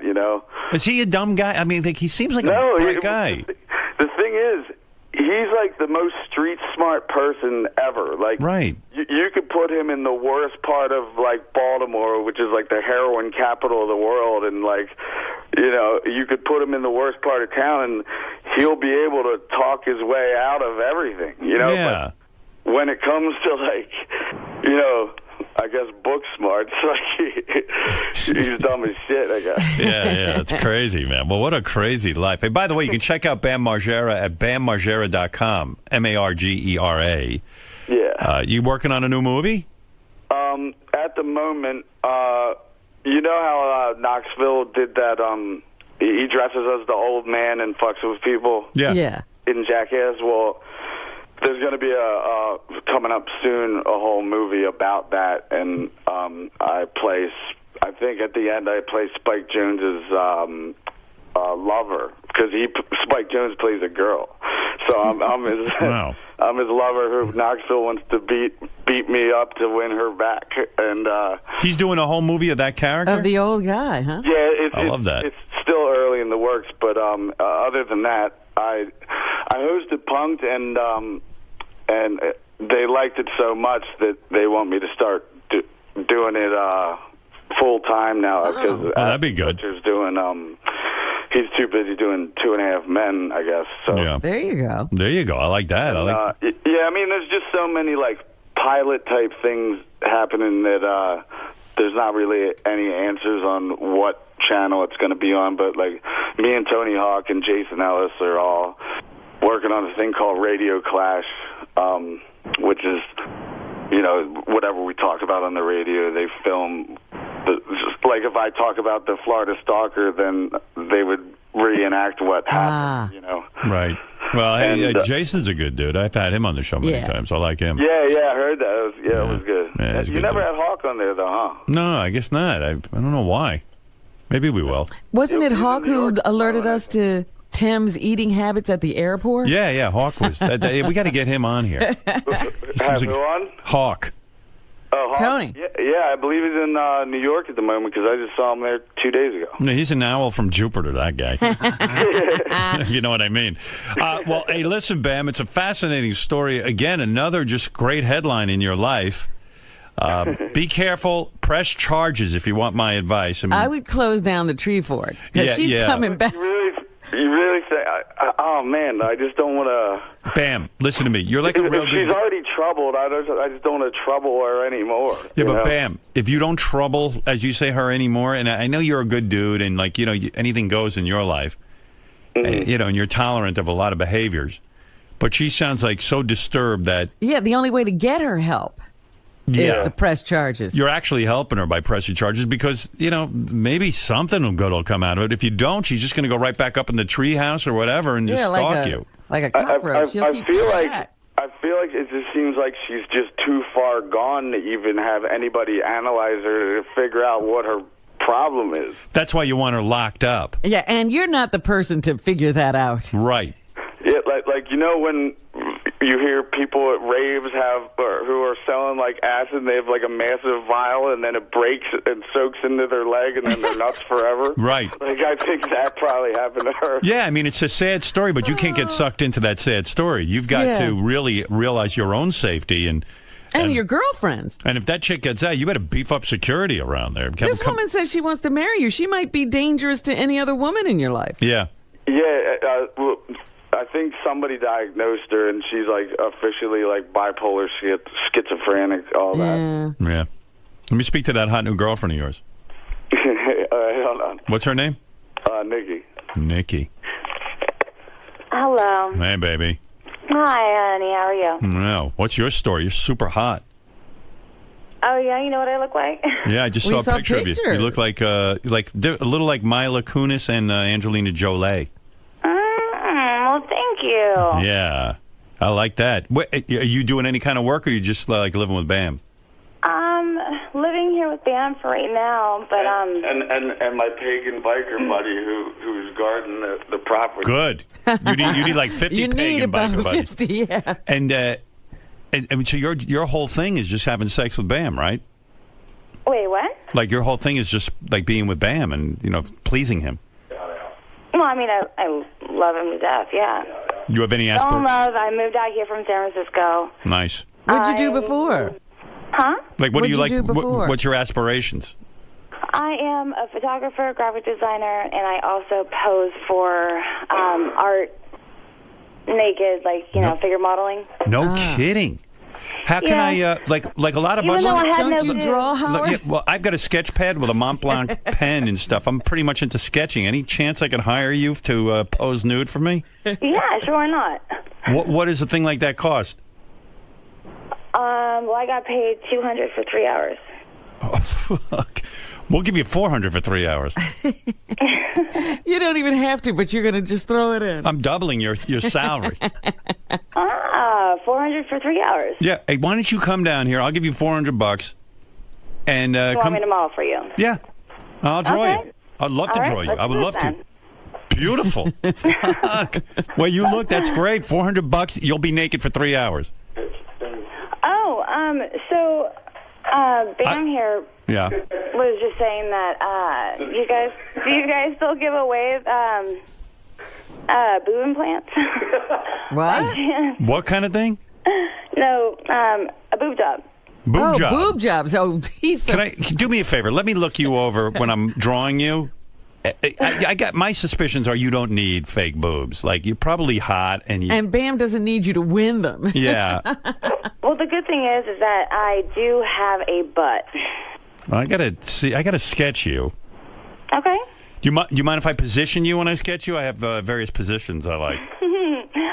I can work with that. Yeah. Yeah. I can do that. Probably all fours. Yes, I can do that. So how's that work? Like you come into my classroom, and then you like disrobe in front of me. I take off my clothes. I have a robe. I go on stage and I do my thing. Yeah. Yeah. And then however we want to pose you, we can pose you, and we just draw you and stuff. Exactly. Fred, Who decides on the pose? I'll do that with Fred. Sure, why not? Yeah, when you go to these classes, who decides on the pose? I do. Oh, wow. What's your favorite pose? How about this? I will show you all of them when I go in there. Oh, great. Will you ever like spread completely open so I can draw the inside Like of your a vagina? hustler pose? Yeah, like a hustler type deal. With a leg up on a chair? Yeah. You would do that? Yeah, Wow. Anus and the anus spread as well? Oh, God, I don't know about that, no. Yeah, okay, that's cool. No clear sphincter? No, nothing like that, no. Don't forget, we're doubling your pay, so... Okay, so Bam here, he's going to forward you guys a photo that he took of me Oh, good. naked. Yeah. Let me see that. Hey, Gary. Bam, whose address does Bam have? Are you talking to Maybe me? Gary's. Does Bam have our email? Do you have their email address? No, but I could get it from. Gary. Okay, here, how about this? I'll hand you over the phone. No. Oh, no. We're not done yet. Who else is going to okay. sketch? Well, I've got that artist known as Fred Norris. Have you ever heard of him? Fred Norris will be drawing you. He's a pretty famous artist. Not familiar with my work? Fred Norris? Yeah, he'll be doing you. I'll be doing I'm you. going to have to look that up. Yeah. Wow. You sound like a lot of fun. Oh, yeah, a blast, I think. We got this artist here, J.D. Van Gogh, they call him.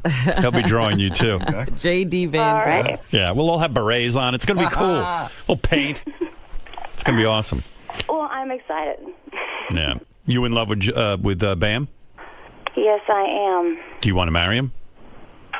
I would love to be with him forever, yes. Wow. We're A just lot on of the people same have tried. wavelength. Were you freaking out when that chick was in there? Oh, God, I've never experienced anything like that ever in my life. Can I tell you Yeah, something? that was rather strange, but You better sit him down and say, listen, dude, you've got to press charges because this Yeah, girl because I could got to be able to sleep. Because this girl could come and kill you if she gets violent because she's jealous of you. well, see, the thing is that she was not acting violent, which Right. is a good thing. That's good. She also, like, Bam doesn't want to press charges, but we did call the cops, and once we put this in the cops' hands, they take it from there, and since she did break the law and all that stuff, like, they're going to follow through with all the... No, they have to. She did do, yeah. Do you listen to the we're not cops? going to, press any charges because she wasn't... No. Oh. All right, well, you better talk that over. And Bam was talking about getting a gun, but I can't allow that because I am a felon. Oh, you're a felon? What'd you do? Oh. What did you do that you're a felon? I caught my boyfriend at the time cheating, and I pistol whipped him. Whoa. That's a felony? That's a felony. How bad was it? You pistol whipped a dude? Wow. Yeah. Well, he tackled me down on the ground while she walked out, and... Oh, you caught him in the act. Oh, wow. Hey, you didn't shoot him. You just pistol whipped him. What is pistol whipping exactly? Where you take the butt of the gun and you just kind of smack him in their face? Exactly. Oh, that's cool. Several times. Wow. I bet your Bam won't cheat on you. Well, I think he had his time for play. And what did he do? Did he press charges against you? It's kind of a long story. Maybe when I go in there and I'll model for you, I'll explain it to you. Yeah, when you're naked, you can explain that to me. Why did you? I mean, my dumbass decided to date somebody who was running a brothel, and there's a lot more of the story, but oh dear, I kind of don't want to go into it. Were you hooking? No. You weren't hooking. I was the photographer. You were the photographer at a brothel? They take pictures. I don't want any pictures of that. I was the Sir, would one you like to have your picture taken with your hooker? How do you become a photographer? There's no way in hell that I can do something like that. No way. How do you become a photographer at a brothel? Yeah. Well, I met this guy who I didn't know that he was running it right. for a while. But then he found out that I was a photographer, and he said that he needed somebody to take some photos of these girls. I said, sure, why not? And so I did, and yeah. So how long did you go away to jail for pistol whipping your boyfriend? 2.5 months in county. Did you do any chicks in there, or Oh, no. That's not your thing. Oh, God, no. Yeah. Were your parents upset that you pistol whipped the I guy? was on 3 years felony probation. Wow. Oh, so you're free and clear of that now? Yes. Yeah, but Bam can get a gun. Finally. Why can't Bam get a gun? But she can't have a I gun. live here. Yeah. Oh, wow. You mean Bam can't have a gun because you live there? Exactly, yeah. Holy mackerel. What's happening to our rights, Rob? They're being trampled on. Wow. So, Fair. jeez, you're wild. You are just, you I are learned a lot. you're the whole package. Yeah, I wonder how this guy could go back to the brothel after, a chick beat him up. Yeah, right. I mean, and was he humiliated that you had beaten him up? Well, I would imagine so. Yeah. He looked pretty horrible with a huge lump on the side of his head. Jeez, I can't wait to draw you. Wow. Wait, what was that? Can't wait to draw this chick, Robin. I know. She's exciting. Yeah, I'm really going to do a good job. I'm a pretty good... I'm excited, too. Yeah, I think you'll enjoy my sketch work. Yeah. Yeah, if you don't mind looking like a stick figure. Do you actually draw? Yeah, I sketch. I do. Yeah. I mean, it's no big deal for me to sketch a nude woman. I mean, I've done it many times. He's also a photographer. You two can I am a swap photographer. notes. You are a photographer? Yeah. Really? Shot a few covers. Oh. Well, I would love to actually